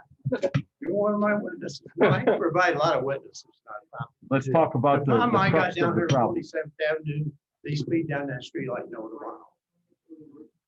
Hey, And Chief it's not Fisher. like it's going to cost Hold on one the county second, Bob. anything. Yeah, hold Just a on. second. We gotta get the right guy listening. Hey, Chief. Chief No, Chief Fisher. Fisher. Yeah. Well, I'm You're sorry, a thank chief you. too. One more time? Bob's again? got some things about speeding vehicles Okay, in this area, so I think, Actually, I talked to you before about where at, sir? 147th Avenue. can you step up to the mic, Bob, so that Yeah. anybody listening online 147th can hear you? Avenue. What's your address? 8108 West Okay. 147th. Sure. You might, you'd probably busy. Is that forgot about when it. we put the speed sign up there for a little bit? There was never enough sign put up. We didn't put the speed sign? Nope. Okay. I am afraid somebody's gonna get killed down there. My family lives older than me, and Rick's family's got it next door. Mhm. And the road's really nice. You guys put in down there, it looks really good. But now they think it's more of a speedway, and now they're passing on double yellow lines. all Are you the time. talking coming off of Klein Avenue? Yes. Yeah. 47th. Yeah, heading down towards Cowder's Place. And it's not like it's gonna cost you any money. You can make money on the tickets down. These people go down 55, 60 mile an hour Is there a particular time that it takes place, or are you talking all the time. Well, if you could narrow it down, that would help me because I don't have designated officers to sit on one road for an extended period of time because they're going on calls. I mean, we had 1,600 calls just in the month of October alone. So Well, you guys will have other calls down there, somebody gets killed. That's what's gonna I've happen. taken crash down there, sir. No, I can't give I you understand. the exact time. If you give me like afternoon, morning, I'll give you afternoon, morning, and night. I'll give you all three. Then you can take- Hey, Bob, when you've observed, when's the most traffic in the area? It's in the afternoon. Afternoon? It's in the afternoon probably, but it also on the weekends. If somebody's going to Bugaboo Bar over there. I get it. You got So- motorcycles come down through there. So I've called Chief Fisher before when I've gotten reports that people constantly running stop signs. I used to get a hold of Chief Colson about this stuff and he'd set a patrol down there at a certain time of day. Right. Because like Chief Fisher said, you can't just, for 3 shifts, have 1 cop sitting there. Okay, because we've only got maybe 3 guys on a shift to cover the whole town. Okay. So it's important that we pick out a window.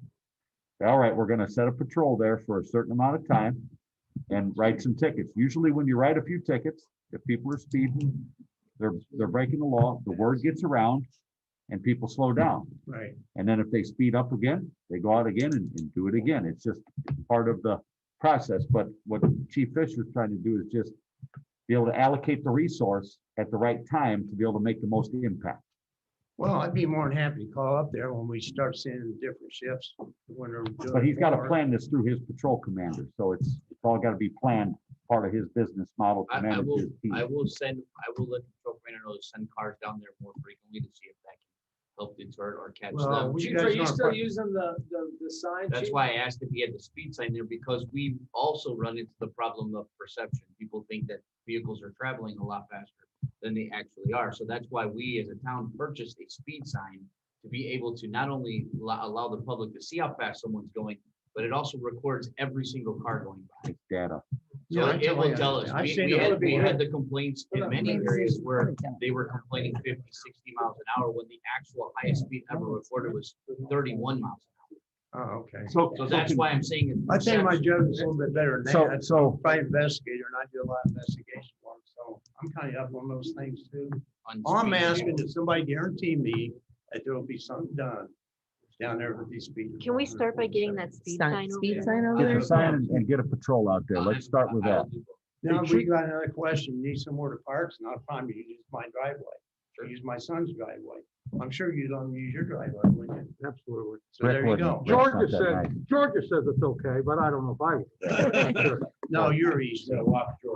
Yeah, You're thanks, easy. Chief. No, we talk about it all the time down there. Something's gonna happen. You had the house with the white old Crown Vic for a while, had the Yeah. star on the side. Yeah, right. I know where you're. That's where I'm at. You All can right. use that driveway anytime you want. I'll send anytime. someone over. And then my son lives next door as you come down the hill. There's been 3 accidents right there. Mm-hmm. So if you ever want to use his driveway, you can use it too. So it's not a problem. So Bob, You got plenty of places to I park. think you were and I able to, appreciate your help. I think last you were able to talk to the right people. All right, so now we can get some action going on it and let's see if we can help the problem be curbed a little bit. We can't stop all speeders at all times, but if they're out there, they got a presence there, it's bound to help. You gotta Well, his promise old me- Crown Vic Promise helped. me one more thing. When you test that car again, it'll come down 147 between 0 and 60, okay? That Oh, the Tesla? No, that's what you just said a while ago. Yeah, well, no, we'll do the 0 to 60 somewhere else. Oh, Not on your road. I was thinking about that, because I want to make sure. I'd have to be back up here again. I don't know who I talked to. Yeah, no worries, Bob. He wouldn't let you up. But no, I'm really scared somebody's gonna get killed down there. Somebody One of will. my family, somebody's gonna pay the price. That's all I can say. No, I I definitely try to be appreciate an you. easy person. Appreciate go you along coming here with the tonight community. and giving us the info and giving the chief the opportunity to work on it, okay? Yeah, it's good meeting you last night. Good to meet you too. Okay, thank you. Yep, Thanks, thank you Bob. very much. Take care, Bob. Is there any other public comment? Kevin, don't you Here we dare. go. Here we go. I made it all the time. You paid your dues, so. Kevin thought on Animal Talk to Trust. I gotta start coming to their meetings. Yeah. Just real quick, I just want to let you guys know, we've been working on something. A few months back, we had an opportunity to take part in the Indiana Housing Department's COVID Rental Assistance Program. And we have been processing applications for them for about the past 4 months now. We've processed over 450 applications. And at $40 a pop, we've actually made over $20,000 for the office. Wow. So we decided, and our board decided that what we could do with the money. And one thing that has come up more than once is when the power goes out, our whole building goes dead and everything else around us. So we've decided we're going to turn our building into an emergency shelter. We're going to have a generator installed. It's, in fact, the work's being done right now. Nice. Very good. I've already spoken to Chief Fisher about it a couple of times. And we're going to offer it to the whole community, the township, town of Cedar Lake, everybody. You'll have 24/7 access, police, fire. We've got a code box at the front door with keys in it. So anybody ever needs it, they need to use it. If the police or fire decide they need to use it for something, warming, cooling, shelter, whatever, it'll be available. Good. So just want to let you guys know that's what we're doing. Amazing. And it should be done in about 4 weeks. That's great. Has all those applications helped the people that filled them out get some rental assistance? We actually did, we ended up, there was 2 rounds. They gave out $50 million. Wow. And we're just down, they got 10 million left at this point. We're still doing them. We actually started doing them just for the northern part of the state. When the second round hit, and I got to give it to my staff too, they were great. A lot of work. The guy that was in charge of it called us up and said, hey, you want to do the second round for us? And now we're doing the whole state. So we've been doing the whole from Fort Wayne to Evansville to everybody. So it's been very good for us. And like I said, we made a lot of money. So Great. Well, A win-win. You ain't seen nothing yet. There's lots of free money coming, Kevin. this wasn't free though. A lot of work. But anyway, I just want to let you guys know, and it will be available. Like I said, about 3 or 4 weeks, we should have it done. And I'll sit down with Todd and Chief Fisher, and we'll see what we can do. Thanks. That's fantastic. great news, Kevin. Is there any other public comment? Any other public comment? Public comment will be closed. Our next council meeting will be Tuesday, December 1st at 7 p.m. And this meeting is adjourned.